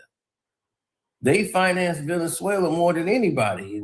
And Russia and China also, they buying that oil. They got barrels coming out of it. And that's when I was giving them the breakdown of all of these, you know, outlets and things that was happening, that was going on with the moving the barrels from Rotterdam and all the oil that was being shipped. Those are the two main people ordering the oil through them. Through Venezuela, trying to find a wiggle room to get around. So they need a broker. They need somebody who could broker the deal and get over there and do things they can't. Because they can't be seen doing this type of stuff. They're like, I can't do it. I can't be talking over there. They won't talk to me. But I need that oil. And if y'all can get that oil over there. Hey, but this is the thing too, Sino. If the Venezuelan people okay with it, why has we got a problem with it? Oh, because Trump did it, right?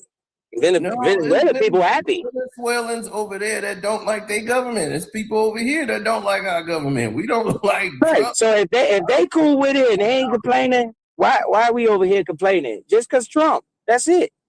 That's it, man. It's just because it's Trump. But they have people over here that's Venezuelans. They don't like it. But they showed them on the news. They showed people in other countries. All the presidents from Spain, Brazil, all these people, they like, this is just horrible. This is a legal occupation. So a lot of these things are happening around the country where they're outraged.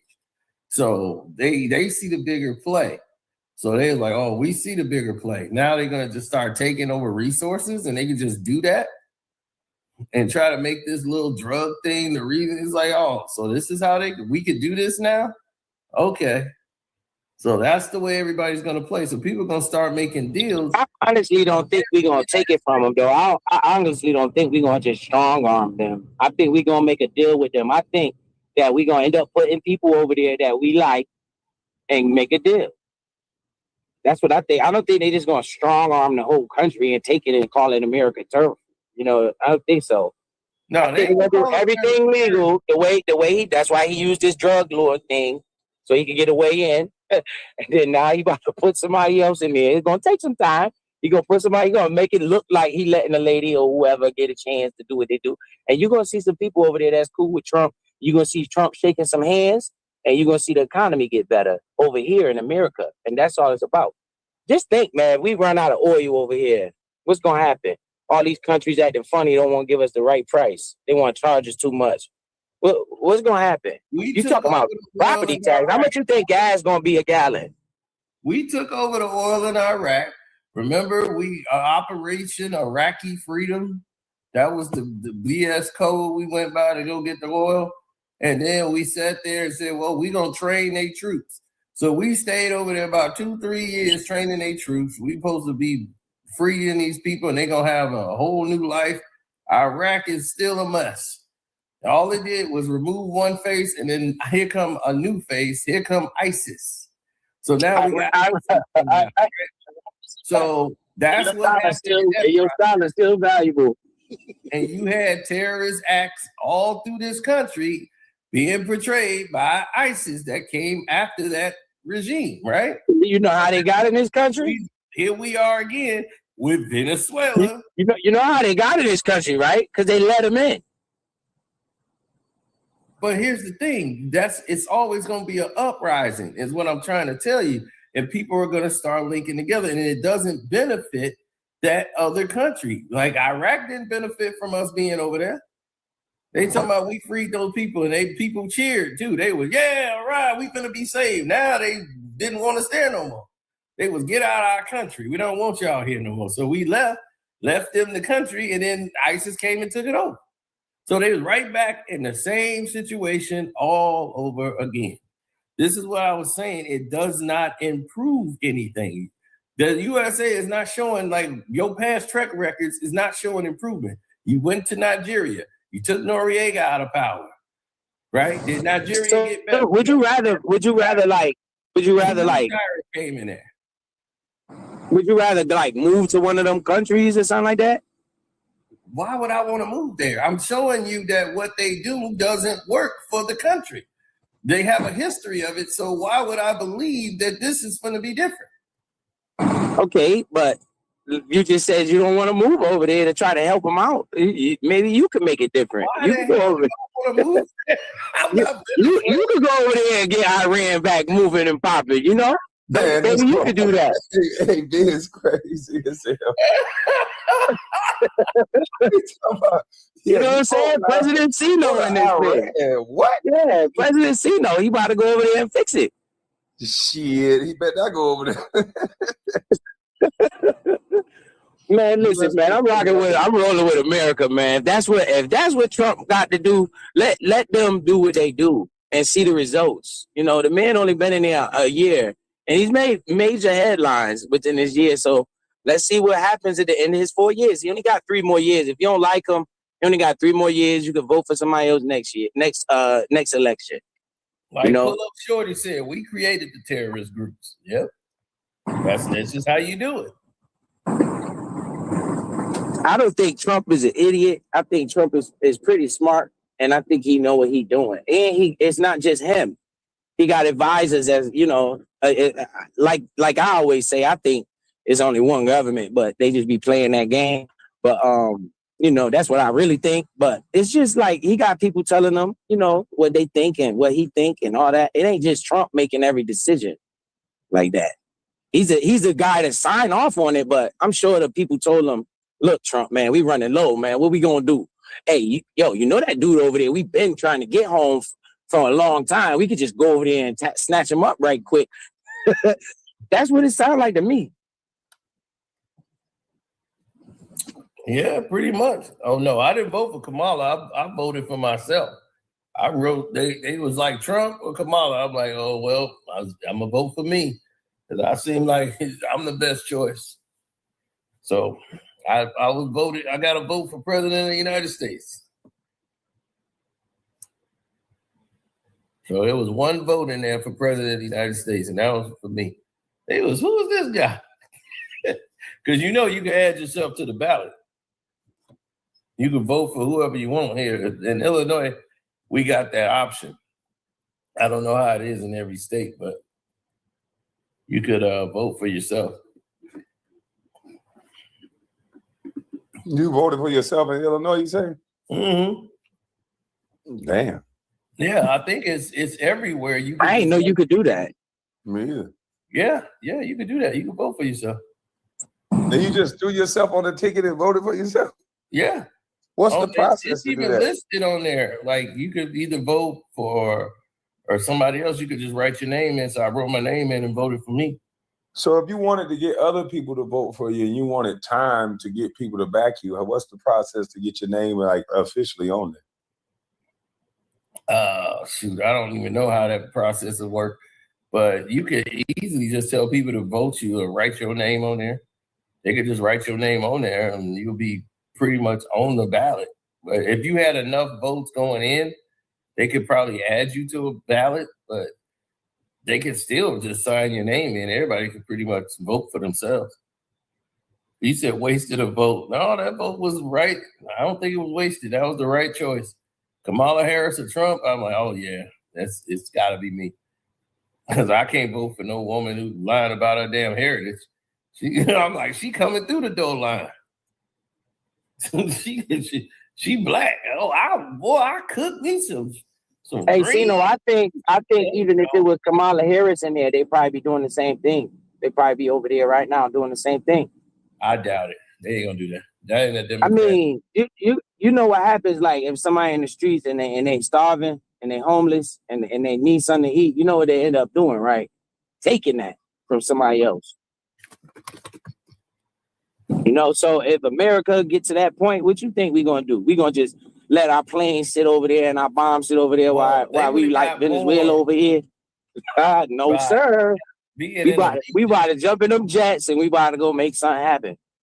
If we were more in allegiance instead of being divisive, like being like dictators, pretty much, we would have had probably gotten a lot more because we have way more allies than we do now.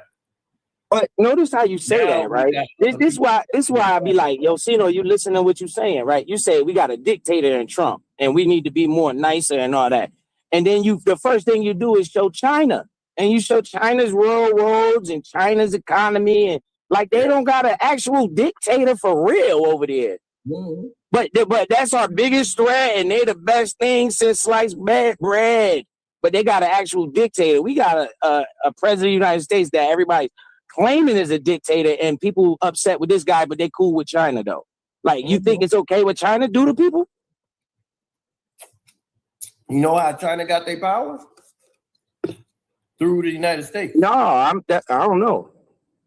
Bill Clinton added them to the trade because he saw all that money and they start making all the money. Everything that you buy, almost everything in your house, you look around, come from made in China. Whoever manufactures have the power. We don't make anything really in the United States anymore. We are a distributor. Yeah, but we got the best money. Okay, we don't make nothing. That's why I rock with Trump. And he put them tariffs and said, if y'all want to do business, I bet you they paying them tariffs. If y'all want to do business with them, y'all got the product, we got the money. Who more important? The person with the product or the person with the money? The person with the product, because you're going to be paying them the money for the product. Yeah, but if we don't buy it, who else? Who's China's number one person that they buy stuff from? America. America is and they try and Trump noticing that they trying to switch that up. They trying to stop doing so much business with America, and that's what we don't like. When America was at its strongest, we had General Motors, U.S. Steel. Those are the biggest companies. General Electric. Those were the biggest companies in this world. They were dominant. No other, because we manufactured. Everybody had to come through us. Other countries had to come here to get stuff made because we had genuine steel. We stopped manufacturing. We closed down Ohio plants, all the mills, Metalux. All these companies started to close down. CNC jobs all went overseas to China and other small companies like Whirlpool, your washing machines, that get made somewhere over in like Indonesia. They're finding everywhere else. And who did it? All of these billionaires, people like Trump, who went to China and had his shirts made over there in China because it was less costly to go do it overseas. That's why your cars was breaking down right after the warranty, because they knew it was right. Now you say that part, right? See, no, you say it costs less to make it overseas. Trump put these tariffs on them to make them move their businesses back in America. You think that's bad? Here's the thing. They're still making them over there. They're still using the parts over there. All it is that they're going to put a facility here where they can hire you for jobs. Right. So you think that's bad? Well, they wasn't doing it before. They didn't have to do it before. Nobody made them do it. They've done that. They've been doing it for years.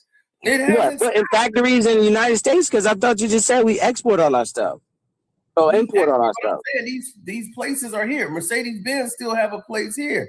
They don't make all their cars here. They ship them here and sell them here. They've been doing that here. They've been doing this. So with Trump, so if we make it to where they can't do that, right? If we make it to where they start building cars, I'm like, they're not going to have Americans build these German cars.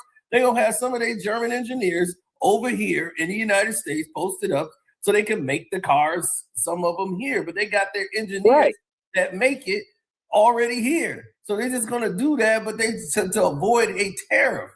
So they're just going to have a workaround. Good job, Trump.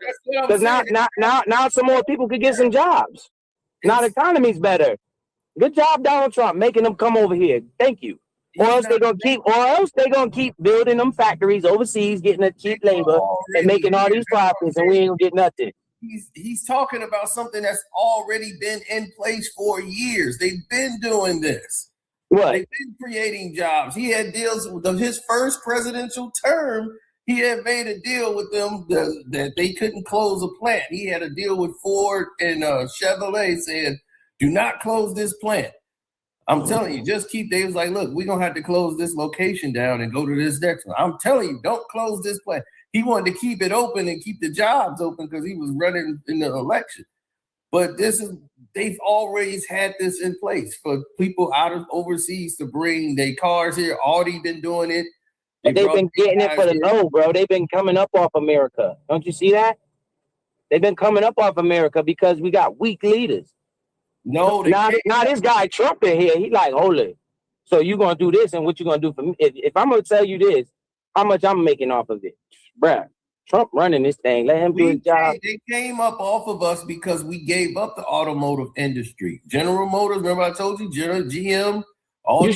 You think we gave it up, or they moved it out for profit? Yes, we stopped making those parts. They started taking the cheap parts that was over in China. Those right. So that's not America did that. That's those corporations that did that. Americans did it because they stopped. So America told Ford to get out of America and go make your cars overseas. That's what you're saying?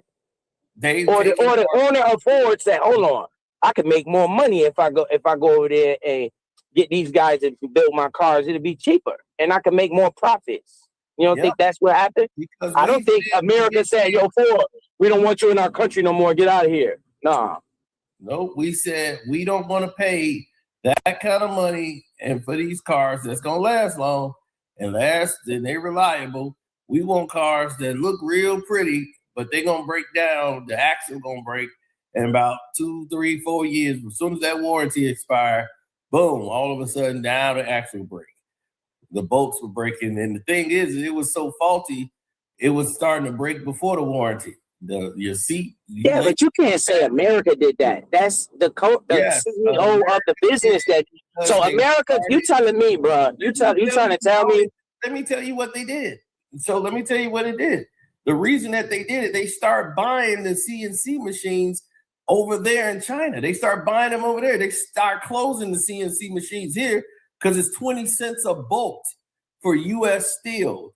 China used recycled metal. We use pure steel, so it lasts longer. They use their. So you saying China used some of that recycled metal for them towers, from them towers, right? From them towers? Oh, okay. So they use recycled metal, and it's worth 8 cents a bolt. So instead of paying 20 cents a bolt, they'd rather pay 8 cents. And they'll say, well, I'll take that. It'll break down, and people just keep buying them and get a new one. And so they'd rather do that and have it tear. So we'll rather not buy some that lasts longer. We'd rather buy some that give us 2-3 years. That 20-cent bolt could last you about 10 years to 20 years. That 8-cent bolt could give you probably a maximum of 4 years before it breaks and snaps. So this is why axles was breaking on these new cars and everything else, because they was going and getting that recycled metal, that cheap metal, using it on these cars instead of that pure steel that we have here for CNC work. So most of the CNC shops and mills closed, and they were all overseas. They started going all to these other countries. So they were doing all the manufacturing, and they just shipping the stuff here, and we're just buying it. So that's why we lose power. If you look at it right now, what's the biggest companies in the United States? Google and Walmart. They don't make anything. So that tells you right there, we've lost our power. That's where you lose your power. The countries that manufacture, that's where you build your wealth and your power. That's why that railing system is important. See, they built that because they have the power. Now they could distribute everything they're building to everybody, and they don't have to come to the United States to anything. They're getting ready to cut us completely off. And if they do that, they've already declared themselves for a major war. I told people in that in 2022, when they first were building that railway system. Now it's 2026. They building another one. That's $6 billion. And that's the one that's gonna go to London and back. And they finna corner the entire market. They gonna have the Middle East, Africa, all of that. Who gonna corner the entire market? Who gonna corner the entire market? Who? China. Because they the ones. Yeah, all right. Not if we got something to say about it. I don't know why y'all keep sleeping on USA. I don't know why you keep sleeping on the United States of America, bro. We got the purchasing power over here. The purchasing power. That's right. You have no power. I said we got the purchasing power over here. Dog, if I got all the hoes and you got all the money, who got the power? Me. No, I do, because you want hoes. Because if I don't give you no money, if I don't give you no money, you can't. If I don't give you no money, you can't make no money. No honey. Right? Yeah, and you won't have no money either. Don't worry. If I got all the money and you got all the hoes, you gonna make a deal, or else you ain't gonna get no money. You gonna make a deal. You gonna have to make the deal because you gonna want the hoes more. I just go find somebody else. I got all the money. Remember, like the customer is always right. Let me tell you this, right? I got all the food. You got all the money. Yep. You gotta eat, right? Yep. Right. So how you gonna eat? You gotta pay for the food, right? So who got the That's power? Right. Who got? Yeah, okay. If you got all the food and I got all the money, we both got power. Because if I don't buy your food, you ain't gonna make no money. That's okay, but I won't be hungry. See, this is what I'm trying to get you to understand. Whoever has the product has the power. Nah, because they tell me the customer always right. You know, the customer always right. That's what I learned. That ain't everybody's policy. And Burger King, that might be the truth, but that ain't everybody's policy. So you think it's a bad idea for Donald Trump, to want those factories that's in China on American soil so they can't have all that power? So when that ain't never gonna happen. You can wish all you want. China is trying to take over the land. They told the super chat came and said I was over talking. That's what the super chat said. Oh, no. I don't think I was over talking. No, you weren't over talking. But what I'm trying to say now is, if you think it's a bad idea for Donald Trump to want all of those or a lot more factories in America, so that way we could have some product too. So when he put these tariffs on these people and telling them, y'all not about to keep eating off us for free or for the cheap, y'all gonna have to pay. You think that's wrong? I don't think that's wrong. I think that's smart. And I think those people about to come over here, we maybe could get some of that infrastructure and start making factories over here, you know, so we could be more powerful. It ain't about China. Like I said, man, I ain't moving to China. I don't care what they do over there. Here's the thing that I would say, he can want all he want, but what he gonna get is nothing. Not over there. We are not equipped to go to war with China. China is trying to take back Taiwan. Taiwan works with the United States. We get most of our stuff. Bro, we ain't going to war with China. You got to understand how this shit works. We gonna beat up everybody around China. We gonna fuck up their money source. We gonna fuck up all their transportation routes with the fentanyl. We gonna fuck up the money. America not gonna straight up try to fight China or Russia. They got a roundabout way to deal with everybody. Trust me. They gonna deal with China ass. And this is just the first step in the puzzle. If they get this, let's just talk about it from a positive standpoint for a second. If they get control over slowing up the oil supply to China, that's an effect in their money and how they do business. We already got tariffs on them. They're trying to circumvent America, and we're going to get in the way with everybody that they're doing business with. If we do business with them and they do business with China, we going to put sanction on food or everything else that they got. They're not going to be able to afford it, and then they're going to have to bend the knee. We're going to get what we want done. Trust me. Nah, I don't see that happening with China. Not with China. We're going to get what we want done with the people around China. Eventually, we'll get to China. But that by then, it might be too late. Because it's gonna be by then it'll be too late for China. Right now, we're really at the point of a war with China over Taiwan. Because China don't want the problems you think they want. Well, here's the thing: we got ships in the water right now outside of Taiwan, and they got their ships right now outside of Taiwan. Right as we speak, they got their ships just posted up, ready to go. Because we got the best jets too. Yeah, you know we got a jet. We got a jet in our fleet that ain't never lost a fight. You know that? Yeah, but see, here's the thing. I think it's like the F-22 or something like that. That plane, it never lost a dogfight. Taiwan they can't see it. Taiwan had their independence, but just like Hong Kong was under British rule, they didn't have to follow under the regime of China. British had that control for years, and now they said, y'all turn is up. Hong Kong got to go back to the regime of China, and they had that protest, and people was mad because they was like, hey, we had our free reign and rights. China was like, nope, it's over. That whole British contract is over. So China's trying to take control over all things that they feel is China, and they think Taiwan belongs to China. And so all the deals they got with the United States, and Taiwan's like, hell no, we don't want no, we stand independent. And they protected by the United States. So they called the United States like, hey, China trying to take us back. The United States sent them damn ships and said, oh, no, you ain't taking Taiwan. Taiwan belongs to us, and Taiwan is right outside of China. China was like, this is ours. What you mean? Man, I'm convinced, you're going to get married to a Chinese lady. I'm convinced, man. Hey, I had a black Chinese girl. I'm convinced, man. Yo, China don't want no of these problems, man. Trust me. What I'm telling you, bro. They got all the people they want. Did you not see America's B-2 bomber in action? How it just went over there, dropped the bomb, and came back like nothing happened. They didn't even see the damn bomber, man. You know that?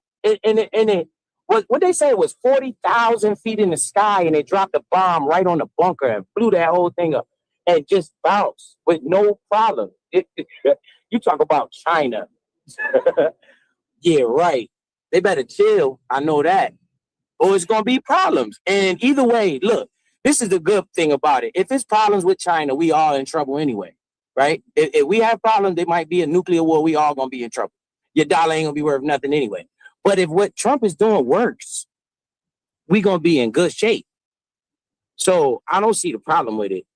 As long as he ain't break no international law, because if he did, somebody will be on trying to fight with us. But ain't nobody saying nothing. America won every war they fought, except for one. China.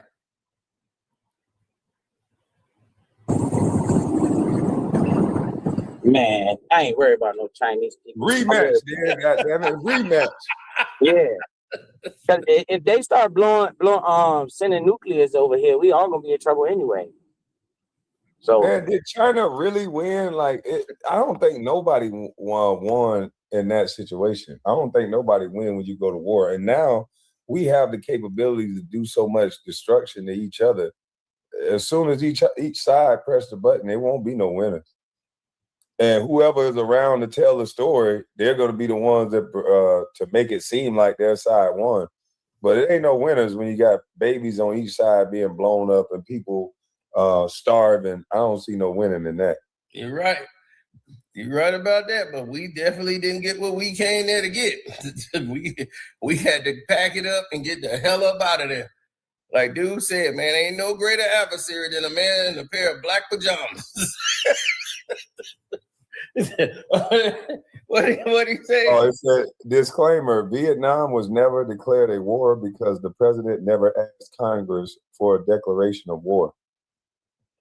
Oh, it was a war, right? Whatever they want to title it, they can call it what they want. That was a war of monumental. Speaking, U.S. never lost a war. So we never lost a war on paper. Yeah, we tied with Korea. And what they call that a tie with North Korea or when they had the Korean War. Yeah, he said the only reason why you saw them win because liberals started complaining. I don't think nobody can beat us in a war. I think the things that we would do to other countries would be put in the media, and they're afraid to be called racist. Our country is capable of doing all sorts of ungodly things to people, and they just don't want to do that. They have weapons, they have bioweaponry, they got all kind of stuff that they can do to the water. China, I'm just saying, China do too. But China don't really give a fuck about sanctioning bodies and people. That's why you can't beat them. That's what I'm saying. They can beat them. If we get rid of the sanctioning bodies and fight fire with fire, waterboard their ass, and do everything that they willing to do to us, can't nobody fuck with our military. We got men and women that's capable of doing everything that those other countries do. We are supposed to be the good bad guys. We need to stop faking like the good bad guys and just, when it's wartime, don't give a fuck and go crazy on everybody. When it's war, it's war. When it's up, it's up. Yeah, we ain't built like that. We built like that. We just got people that, oh, well, if you do this, you're going to give, that's a war crime. If you do that, that's a war crime. You ain't telling me with the capabilities of America, we wouldn't have to lose one soldier with the capabilities that we have. And I'm pretty sure they have that too, but nobody can launch a missile and to hit another country like we can. We can launch missiles from right over here and fuck up another country without even leaving our living room. Like, we ain't allowing people to have those capabilities. Then they got drones. Then they got drones too. That's what I said. It's 1.4 billion in China versus 300 million United States. No, see, that's just more people to kill though. You talking about how many? Like that, dog. It do work like that. Them bombs, a bomb wipe out how many people? When they drop that atomic bomb, how many people did that wipe out at one time? Do you think you're gonna get that atomic bomb over China? No. They got better bombs than the atomic bomb now. I'm just saying. But you think they're gonna let that plane get over there to drop that bomb? We don't need a plane. We can directly launch missiles.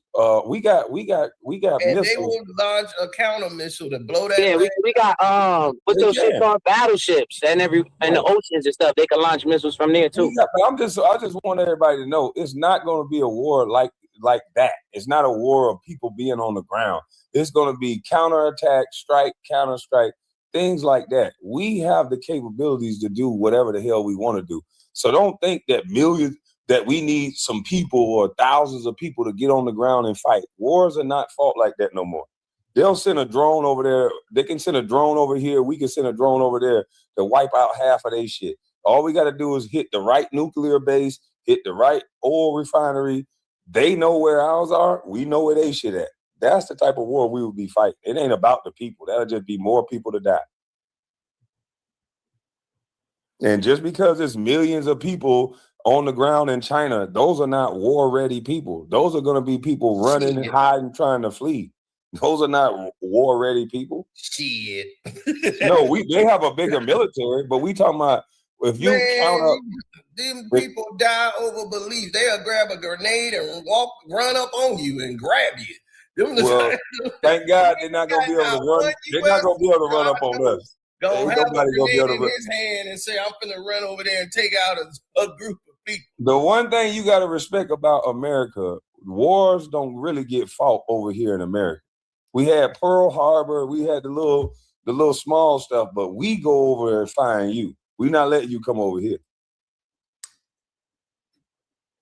So all the other countries got to worry about bomb shelters and all that. We talk all this shit about our military. We talk all this shit about China and Russia. Them motherfuckers know better than to come over here. And China, if they ever was to try to come over here, they're not going to succeed. Just like probably if we ever try to go over there, we're not going to succeed. Could we both throw bombs at each other? Yes. That's what we can do. We'll be very good at doing that. But I think where America is going to fuck up at is we too nice with our immigration policy. And I think that's what Trump and all these people are seeing. The only way we could truly be fucked with if we letting Chinese immigrants into our country by the hundreds of thousands so that we got these sleeper cells in our country. That's how we could be fucked with when they mobilize the people that they have on the ground that we keep letting over here. But far as them from China doing anything, that's not gonna happen. That's why I'm always with when Obama was saying no more immigration. I was with that shit. Because how you gonna protect your country? Like you say, we only got 300 or 400 million people. How you gonna protect these people if you're letting in people from their country that's bringing in their country's ideology over to our country? So they really not with us. They raising their flag in our country. Shouldn't we be smarter than that and say, okay, since you raising the flag and all that shit over here, carry your ass back to your country, represent your country over there? Because this not finna be America, Mexico. This ain't finna be America, China. This ain't finna be America, Iraq. This is motherfucking America. And if you're not with this shit, go home. That's how I look at it. If you're not with this shit, go home. We got enough to be able to do whatever we need to do. Whether you think we good or bad, it's a reason why motherfuckers swimming over here. It's a reason why people drowning to get over here. Giving up their right, left arm, and their babies to get over here, because it's the baddest motherfucking country in the goddamn land, bar none. We make the most, even if we don't make the most industry stuff, because we used to at one point until everybody got greedy. And so we sold off our jobs, but we still consume the most. So either way it go, if America fall, everything falls. So we ain't gonna fall. We gonna kick ass and take names. I like what Trump did. We're going to kick ass and take name. I'm against it because I see the writing on the wall. I'm like, oh no, I see where this is going. I'm like, I pay attention to exactly what China doing. And I've been watching China since 2016. And I'm like, ain't they doing a lot? And I was like, man, we done created a monster. I'm like, they finna pass us up. We ain't gonna be the number one country no more in wealth. We about to spank that ass. You know, well, here comes Trump. But wait, you get a load of Donald Trump. Right. We about to spank that ass, Trump man. in 2016. We already got a load of Trump. Well, Trump, you gotta look at it. In 2016, how many lawsuits and shit that he was fighting in 2016? Shit, he fighting them now. I know, but how many was he fighting in 2016? The Russian collusion hoax, the all this other stuff that, by the way, was proven that Trump was right about.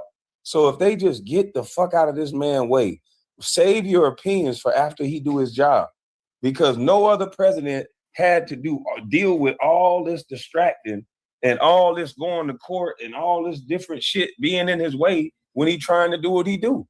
I understand. If it's America first, then that's our president for the next 3 years. Let's back this motherfucking president. Let's show some American pride and back the president for once. Let's not just wait till it's a Democratic president. Let's not wait till it's a Republican president that we all like as an individual. I don't like nobody. I don't like N words. I don't like B words. I don't like nobody. I'm in love with policy. To see it because in the midterms, all Republicans are gone. That's it. They gone. This move right here just got them done in. I don't think so. just like American Man said, that's what he voted for. If some people see the power move in this, I don't believe it. The Democrats don't have nothing but transitioning babies, and Trump did it. What are they going to run on? You're going to run on this social policy, this socialism, this whatever this communism that this dude Mondavi in New York is doing? All of the businesses are moving out of New York. All of the businesses are moving away from California. Outside of Trump did it, and it's not our fault. What are they offering? Don't no businessman want to deal with them. Kevin O'Leary talk about them all the time. Who wants to deal with these democratic policies? Yeah, Kevin O'Leary, yeah, he's upset with China because China, like I said, he's seen what happened because China can just do what they want. He's not just upset with China. He's upset with these Democratic-led states that put so many sanctions on business. If you look at the diner business in New York, they all moving to Miami. Yeah, he's keeping one of them, but most of the businessmen in these cities like New York, Chicago, all of these cities that are putting the foreign money towards these illegal immigrants, the businessmen have spoke. They're moving out of these economies. You know what's going to happen? All of the blacks, all of the browns, they're going to be on government assistance. And the government assistance don't even reach them because the government assistance is going to black and brown. So that means it's being split with the illegal immigrants. So if you keep running off big business, we're only going to have government jobs and call centers because they're taking up a lot of the land, putting call centers in these fucking land. And that's just bare minimum jobs. So, like, what is the Democrats going to do that's better than what Trump is trying to do? Well, here's the thing. I don't know who the Democrats going to get to run or what they're going to get to run on. Shit, they might well go ahead and get Stephen A. Right. When you got an analyst talking about he can run for a fucking president, it's over. Run on what Trump is doing wrong. And that's all they got to do is say, look at what Trump is doing. We ain't finna do that. It's time for it to end. That's all. Trump gonna make it real easy for the Democrats to win the election. You saw what happened just a few months ago when they lost them key states in Virginia and everywhere. When the government was shut down, they had that election. So they lost some key states there. So when these midterms come around, that's gonna shake up everything. And we'll see. I doubt it. They talking about Stephen A. Smith running for president. I don't even know if you're talking about a guy in Gavin Newsom with the slick hair running for president. Oh, I can't stand him. Yeah, that's what they talking about. He ran California into the ground. Yeah. Like name the candidate that they have that has the resume, the background to run this corporation called America. Because America is a corporation and Donald Trump is a businessman. He's been doing good business. They're mad that he's doing business and putting the business first. Of course, he's trying to make his businessman friends some money. You know what businessmen friends do? They come back to America and they open up business. And if we don't start supporting business in America, America would fold. I don't understand why we're looking at that as a bad thing. The jobs are leaving. Look at California. Look at Oakland, California. Look at St. Louis, look at Mississippi, look at Memphis, look at Chicago, look at Baltimore, look at DC now that they cleaned it up. Look at these states. They're about to start taking over. Forget other countries. They're about to start taking over these states. They're about to send these troops to these different states because there's too much land in these states that they're going to be able to get for cheap. Well, Memphis is next. They're gonna go buy up Memphis. Memphis got so many houses down there for cheap. They're gonna get rid of them dudes that's shooting, and it's over with. It's gonna be a whole new market. Well, I hope it's so. I hope it's so too. As long as them Democrats ain't in office, because the Democrat cities are the worst cities for black men in America, bar none. He believes the kid got the right to. He's pushing all these LGBTQ like issues, and a child 10 years old could make a decision on his body. He's a sick individual. So I don't look at Gavin Newsom as nobody should be listening to him. Well, that's all that Cardi B was, not Cardi B. That's all majority of what's her name? Nicki Minaj's talking point was that tweet that they're saying that she's going after transgenders. She was actually going after Gavin Newsom. She was saying, why didn't you just want healthy children? Why are you running on more trans kids? That's what she said. She wasn't attacking trans kids. She was saying, why would you run on, instead of running on all-inclusive healthy kids, you're just saying, I want more trans kids. That tells my kid that's not trans, hey, if this guy is saying that and he's such a powerful position and he wants this in California, can I be trans too so I can be a part of the cool kids? That's how impressionable kids are. They know this, and that's why they say stuff like that. Because it's no reason to say that. Just give them all of their rights and let people choose. Yeah, I mean, I agree with that, but she's just the wrong messenger. They didn't know anything about Nicki Minaj when they invited her. They just thought her popularity. I'm just like, oh man, you should have vetted this. She is not turning point material. I'm like, I think she's the exact turning point material. Turning point material is Christian based. We don't want all good people, all healed people. You need sick people. If you look at the Bible, Jesus Christ hung around nothing but murderers and sex workers. Look at Paul. Look at Peter. These weren't the most savory people in the world. Just look at the Bible, and God's best soldiers was former pimps, prostitutes, and killers. Really? Yeah, but she's not reformed her ways. She's only. But that's not for us to judge. That's not our walk. Our walk as a Christian, you don't turn anybody away. No, listen. As a Christian, you don't turn people away, and that's what happened to the church. You're telling people go ahead and get clean and pristine, and then come to the church. No, you're supposed to be going to get all the bummers and the drunks off the corners and converting them. I don't care if all your church congregations smell like alcohol and assholes and feet. You're supposed to be converting those people over. You don't judge people while they're trying to go and find God. So when the people make those statements like you just made, I'm like, wait a minute, that is totally off base on what the Christian faith is. Turning Point USA is exactly the place that's supposed to embrace Nicki Minaj. And if she's trying to change a little bit, you foster that change. You don't be judgmental. You can turn somebody back to Satan by judging them like that. Well, the thing is that I'm not convinced she's doing this as a turning point or she's turning herself to Christ. I didn't get a turning to Christ as the reasons why she was doing this. She's doing it to protect somebody who's a PDF file who she married, and she's trying to protect him. And then her brother is a PDF file who she keeps defending and trying to protect him. So this is what I meant by saying she's not turning point material, because they're all about the children and educating. And for people who sitting there defending people that hurt children, this is what I mean about the hypocrisy. And I don't think they did their homework. I don't think they knew all these things. They would have brought her on that stage. I still think they would, because she backed her brother, which, I mean, a lot of people are going to back their family member. We don't know whether she believes her brother is innocent or not. He's convicted, but how many people were convicted of a crime? Then 20 years later, we found out through new evidence that they weren't guilty of that crime. So she's probably just standing by a relative or a loved one. And that's just what you would want somebody to do. If her brother is saying, I'm innocent of this crime, and she actually believes him, is she a bad person for standing by her brother?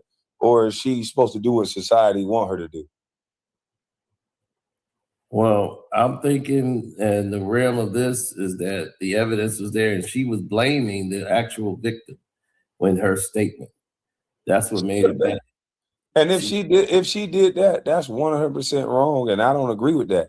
But on this particular topic, on this particular point, where you're talking about children and Gavin Newsom, I don't see anything wrong with what she said. I don't see anything wrong with what she said about Gavin Newsom either. Yeah. So that's what I'm saying. I just said she's the wrong messenger to be sending that statement. With the message, what she said, I didn't disagree with it at all. I can't stand Gavin Newsom because he is, to me, he is a problem. He's dangerous. He that Papa guy on Stranger Things. He one of them. He want to experiment on people and do all kind of weird. And he approving all kind of goofy shit in California.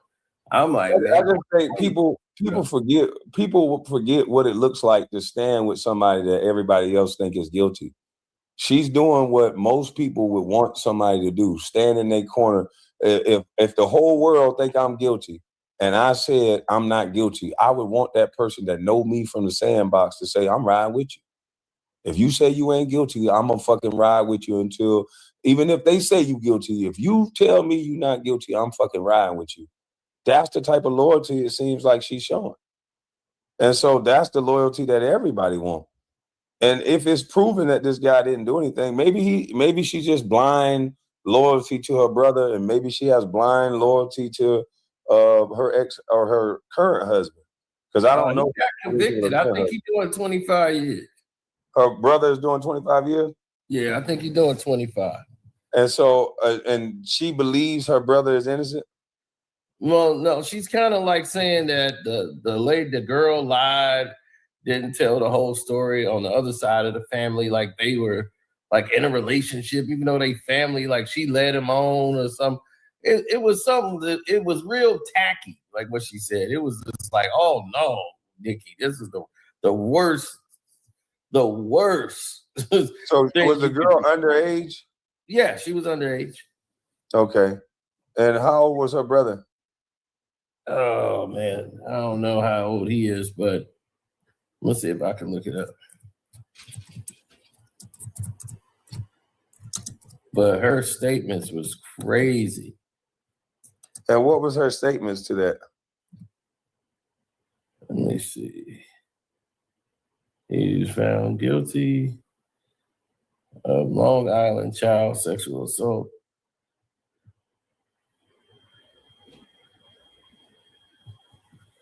The girl who's now 14 years old, so she was 14. And he was facing up to life in prison. The girl was 11 years old, and he was endangering the welfare of a child too, and for having repeated sexual contact with an 11-year-old girl at his home in Baltimore. He was a grown man messing with an 11-year-old, and Nicki Minaj said what? Yeah, she was trying to say that it was like the family knew and it was like okay with it or some stupid. She said. And this boy was a teenager? Like, how old was he? No, he's 38. So he was 38 messing with an 11-year-old? Yep. Wow. That's why I say it's wrong messenger. Yeah, that's hard to defend, a 38 with a 11-year-old. That's fucking disgusting. Brother actually assaulting a young girl inside his home on Long Island. That verdict coming down late this afternoon. Eyewitness News reporter Kristen Thorne first alerting us on Twitter and on ABC7 NY app. She joins us now live in Mineola with the decision that stunned the defense. Dave, Jelani Mirage showed no emotion as the verdict was read. He was found guilty, as you mentioned, of predatory sexual assault against a child. He's facing 25 years to life in prison. In the moment before the verdict, Jelani Mirage's attorney says Mirage felt confident that he would be acquitted of all charges. But minutes later, Mirage's mother, Carol, walked out of the courtroom alone with only their attorney. We're going to appeal this case. We have about 50 appealable issues. The amount of evidence that we had that wasn't allowed in this case is unbelievable. It's really, I've never seen anything like it. You were really shocked, it seems. I am shocked. Prosecutors say Mirage in 2015 repeatedly had sex with his then 11-year-old stepdaughter. They say he threatened the girl if she didn't comply. The defense said it was all made up, a scheme to extort $25 million from Mirage's famous sister, Nicki Minaj. Attorney David Schwartz says Mirage was stunned when the verdict was read.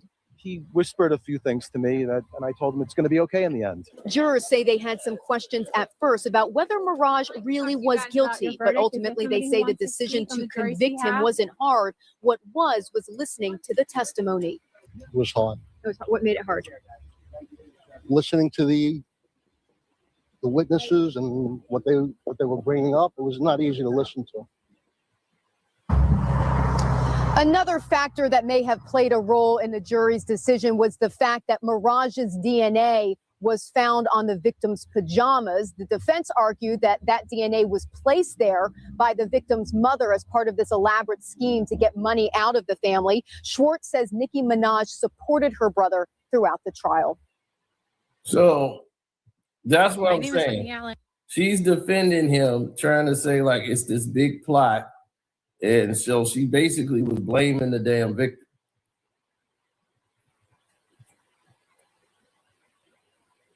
Yeah, that's crazy. I don't know. I can't defend that at all. And but her husband is married. She married to a dude who did it the worst.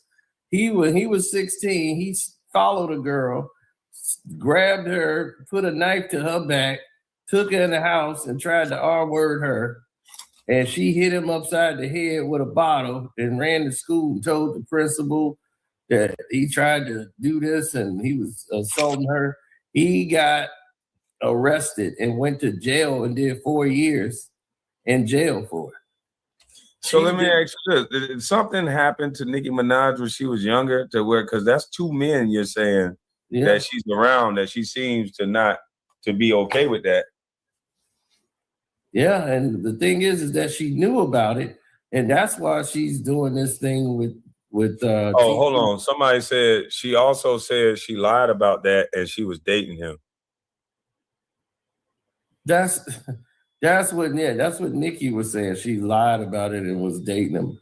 That woman came out and she was the victim. Nicki Minaj tried to contact that woman because the husband had to go back to jail because he had violated his probation because she moved him out to California where she at, and he got to register as a sex offender. Now, see, here's my thing with this whole thing, right? I didn't know she defended this her brother like this, right? But somebody did. And they didn't say nothing about it when she was still making songs. How many years ago was this? Oh, they did. She lost a lot of support after that. But she still had over 10 million followers because 10 million people left her after she said something about Trump.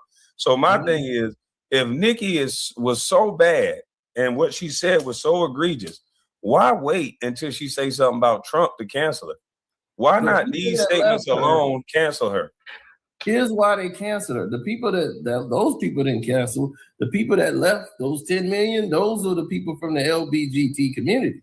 See, that's where she made the bulk of her money. And all of the people that was following her. I mean, her name is Minaj. Her name is Nicki Minaj. So she played that role like she would get down with women, even though she was straight. She would play the role, and she performed. So I was right that they sent a group after you because the group that's canceling Nicki Minaj is the LGBTQ. Because said they get you with one or three groups. They get you with black women. They get you with Negroes causing beef, or they get you with some sort of group like the LGBTQ. And you better not say nothing about them J people. Because then they got mad at her because she's all her friends, her hairdressers, all of them, they're all in part of that community. And when she went up there talking about with Gavin Newsom attacking him and all that, and they were like, "Oh, she just sold out for the money." Well, see, that's where the fine line got to get crossed because there's people like my first cousin is gay, but he's still a man. And he would agree with Nicki Minaj 100%. Leave the children alone. Gavin Newsom is a weirdo for saying that. That's what he would say. As an adult, just keep everything for adults. Would you appreciate, I wouldn't appreciate a heterosexual man with a younger woman, nor would I appreciate a LGBT person with a younger person. And it seems like they're trying to make that okay. Because as much as they're going after this Pettis guy, and talking about Nicki Minaj's husband, they're secretly passing laws that are saying that it's okay to have a minor attraction. So if we're going to be mad at this guy Pettis and we're going to be mad at Nicki Minaj's brother, then why are we not mad at the people who are passing laws that allows for people to have a minor attraction? I mean, this man Gavin Newsom wants to he has passed the law already. That if a child is a male, he's 10, and decides he wants to decide he's a transgender, there's nothing the parents can do about it. He didn't took the power away from the parents. And so that's what Nicki Minaj is talking about. So parents got to understand how important this is. Don't just judge Nicki Minaj because of the mistakes that she made with her own personal life with men that she is emotionally attached to. Because I told y'all, it's all about who we like. And what that sounds like is for a normal situation, Nicki Minaj would feel like that person is wrong. But men that was connected to her, she looked the other way. As I said that most people would do. It's very rarely that people will be like, you know what, that's my brother, that's my cousin, that's my such and such. And I still don't rock with that person because of what they did. I've done it in life. I do it in my real life now. I have people that I do not talk to because of some of the things that they represent and that they've done. I don't fuck with you just because that's just what it is. But I call a spade though. The very same people that are mad at Nicki Minaj for supporting her brother and this Pettis dude, they'll turn right around and support pedophiles that have minor attractions. And they're probably going to vote for this law to go into place. That people who have minor attractions are going to go to hospitals and they're going to go get mental evaluations instead of go to prison. Yep. And I don't believe no child at 10 years old know what they should want with their body and all that stuff. They 10. And so that's why I be wanting people to keep it separate. When you find out that Nicki Minaj is human and it's all about who we like, don't look at what mistakes she made prior to the things she's saying now. That's how they get you. Oh, well, look at what Nicki Minaj did. She support this person. She support that person. Take a breath and say, okay, I don't agree with that. But in this particular situation where Gavin Newsom is trying to take the power away from parents and trying to turn kids at a young age, what do you think that leads to?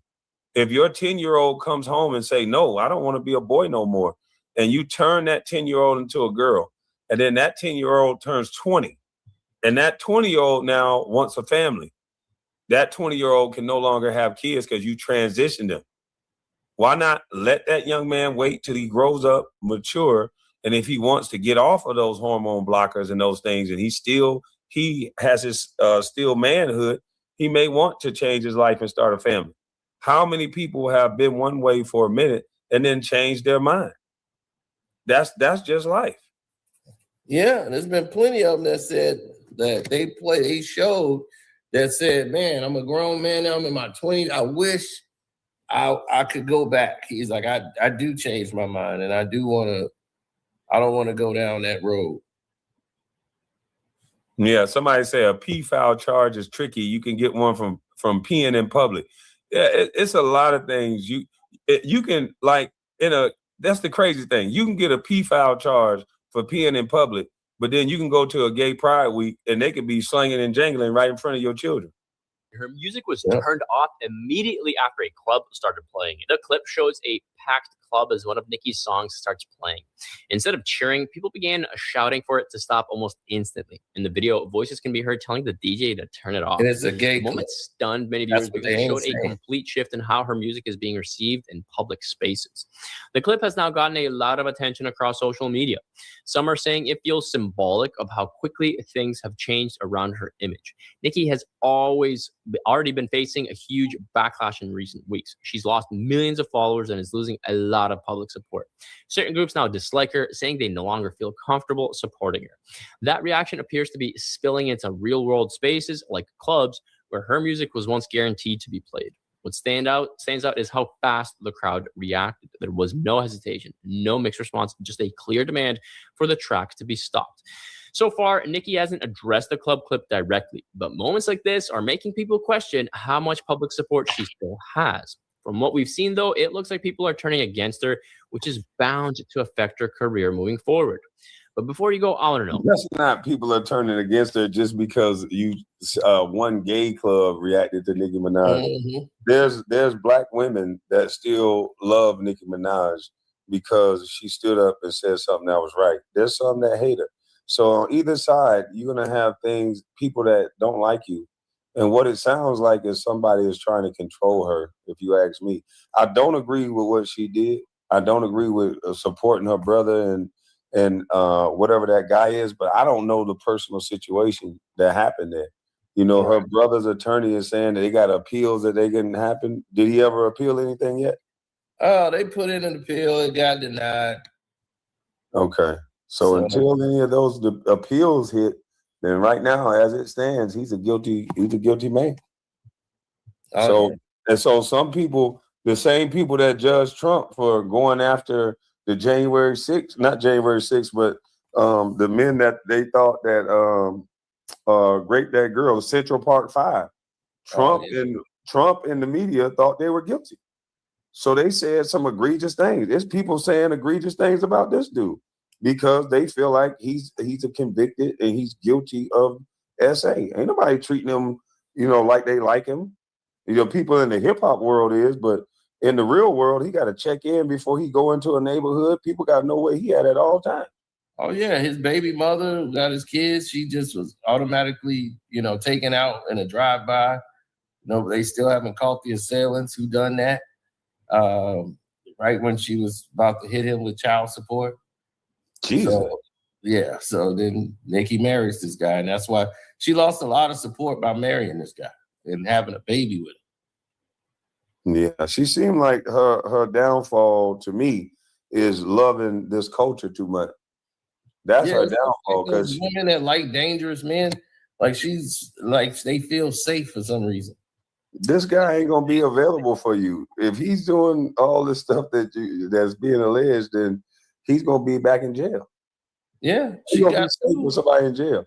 She just got sued. She might have to lose and sell her house because she got sued $500,000 and didn't pay it for somebody overseas because he put some hands on somebody overseas and they sued him and they lost, and now she ain't paid the $500,000, and that's why they was like, that's why she did this, because she want to do that.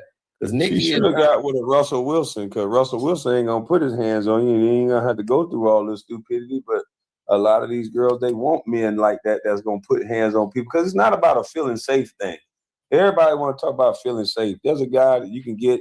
There's people in martial arts that don't talk, don't touch nobody, and they'll hurt you worse than anybody. But they want the guy that's gonna be quick to punch and fight and do stupid shit, because the first thing you should do is get your wife out that situation, because him punching somebody could get her or somebody else killed. You can't control those situations. So if you got a fight around your girl, you already lost. You're supposed to get the hell on. Oh, yeah. And now that this incident then took place with her, she had lost a lot of fan support by being with them. You know, she was trying to get herself back on track, but she wants to get a citizenship where she don't have to keep filing for it, because she wasn't born here. She was born in Trinidad. Mm-hmm. So she's an immigrant. So they was like, you're not even from here, Nikki, you an immigrant. Like they was like coming bad for her, but she wants to get like the immunity where she can just be a regular citizen. Because she's like, look, I came here as a kid. I was here like when I was like 6 or 7 or whatever, how old she was. She was 5. Okay, there you go. She was 5 when she came here. So she's like, I've been here long enough. You know, I'm paying taxes. Y'all taxing the hell out of me. You know, why not give me she want that full immunity. You know, like she should be like, look, I should have that. It's immigrants that got that. That's in the United States. Like Arnold Schwarzenegger got it. So. Oh, they gave Arnold Schwarzenegger citizenship because he ran for governor, right? He had to have citizenship. Yeah, he was governor, but he can never be president. So, and like everybody in New York was talking about that guy, the mayor. I'm like, he can't be president. He can't run for president. I was telling them that. They was like, he gonna run for president. What, that mayor? I'm like, he can't run for president. He wasn't born here. Mm-hmm. So that's out. But yeah, they love him already. He's using Jadakiss, all kind of hip hop terms. I was like, look at this. This dude up here freestyling. He about to bust a rap.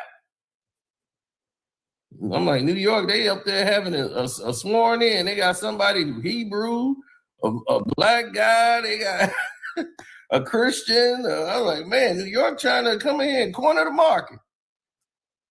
Whatever religion you is, they got somebody in office for it. Mm-mm-mm. Boy, they is stay busy. You are so easy to placate to, man. Let's see. Her and 21 Savage want fully immunity. Man, I see. All you gotta do is go to a sanctuary city and get that. Yeah, all she gotta do is go to a sanctuary city. Shit. Yeah. She moved back to New York. They'll give her a pass. They ain't gonna protect Nikki like they doing all these illegals. They should. That's crazy, B. Yeah. But that's what you said about that junkie. I think he mad because, you know, me and his ex is real cool. Uh-oh.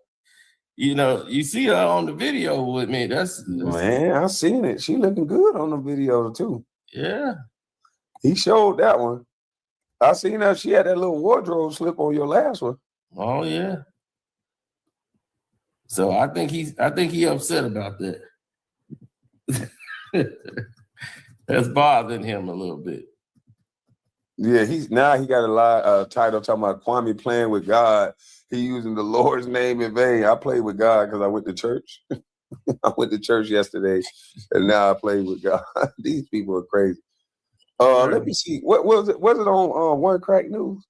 Oh yeah. I just want to see that thumbnail because yeah, man.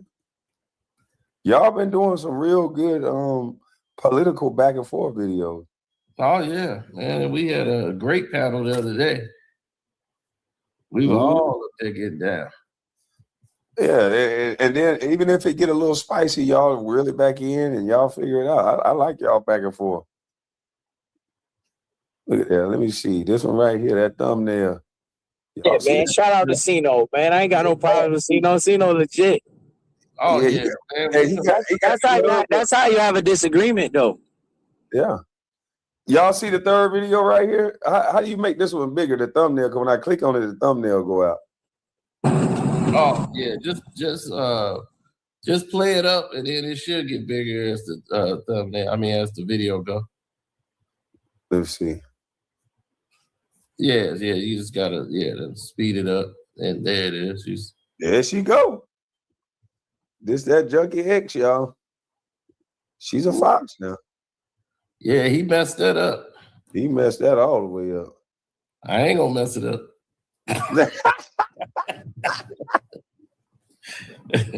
Hey, I am not gonna mess this up. Hey, because you can show this one in public. That other one he got to get in another room. I love you, but get in another room. They talking about CIA Cino the truth.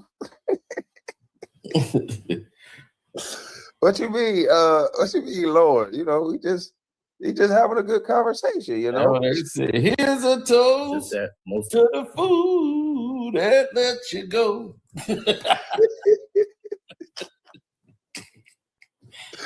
Hey, y'all be having those sensible conversations, boy. Woo! Yeah, she ain't got no big back. I'm like, baby, I didn't know you was finna wear all that. That's why I feel like I'm on the dress. Hey, next time you gonna have to come up there with a tuxedo on and a tie. That's exactly what I said in that video. When she first popped up, that's exactly what I said, KB. She come up, she got her makeup on, she got her hair curled. Yeah. Dang, Junkie. And you left that for sausage fingers? Oh, man. She got normal size hands, huh? Mm-hmm. Normal size fingers. Dang. They talk about, yes, Lord, jugs. Man, I don't know what that other side, man, they can't keep their women, man. I don't know. I don't know what's going on with them. Man, look, they can't keep their women because they're so busy worried about other people and who they with. Yeah, they keep worried about other men. I think that's their problem. Man, the dude did. Have you ever done a 72-hour live on somebody? No.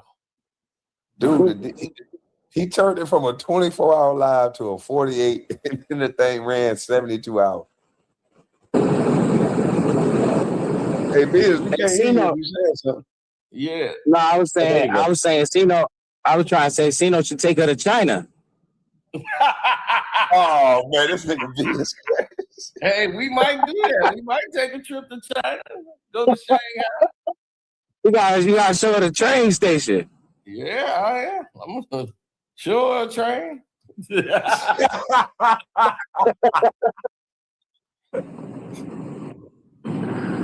Oh man, that's funny. Yeah, but yeah, man, I just came up here for that for that topic y'all was on because KB, we gonna get her up here one day. Everybody got time. But we need to have an open panel, man. Yeah, you know she's a Trump all the way. She they can't do no wrong. Well, I've been hearing. I can't wait. When y'all going live together again? I don't know, cause she be going late. Like she be going live late, and you be like normally sleep at that time. Yeah, I gotta take a nap during the daytime. It ain't that late for her, but it'd be like 2 a.m. my time. And it's like midnight her time. So. Also, that's why he moved out to Cali. He probably chasing that girl all around the city. She said, did she say he bothering her or anything? No, she really ain't said that. Okay, there, junkie. You better not bother her now. We watching you, boy. All right, well, I'm gonna go ahead and end this thing, man. Hey, Ben, Cito, I appreciate y'all, man. I appreciate the good conversation. Oh yeah, man. We had a ball, man. Thanks for having me up here, man. It was fun. For sure. When you do that again, just call me. I'll be up some of them nights, so I'll just be some of those lives I catch because I'll be waking up after y'all already on live. Oh yeah. So, man, there's been some great lives, man. I enjoyed them. She got fired for the junkie. Dang.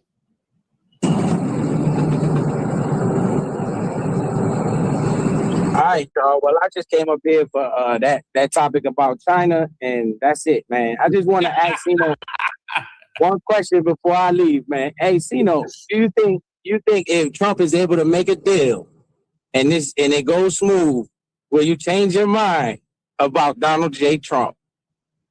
It all depends, because it has to go smooth. I don't think smooth and Donald Trump don't go in the same words together. Well, I hope he prove everybody wrong. I hope so too. He said, "Stop cheerleading for China." This guy, all the player. All right, y'all. Y'all have a blessed one, man. I'm out of here, man. All right, bro. Salute. All right, appreciate y'all. All right, y'all. I'm up out of this thing. Gone. I appreciate y'all. Let me stop screen sharing. Appreciate everybody who super chatted. I hope y'all had a good time in the chat. Gone.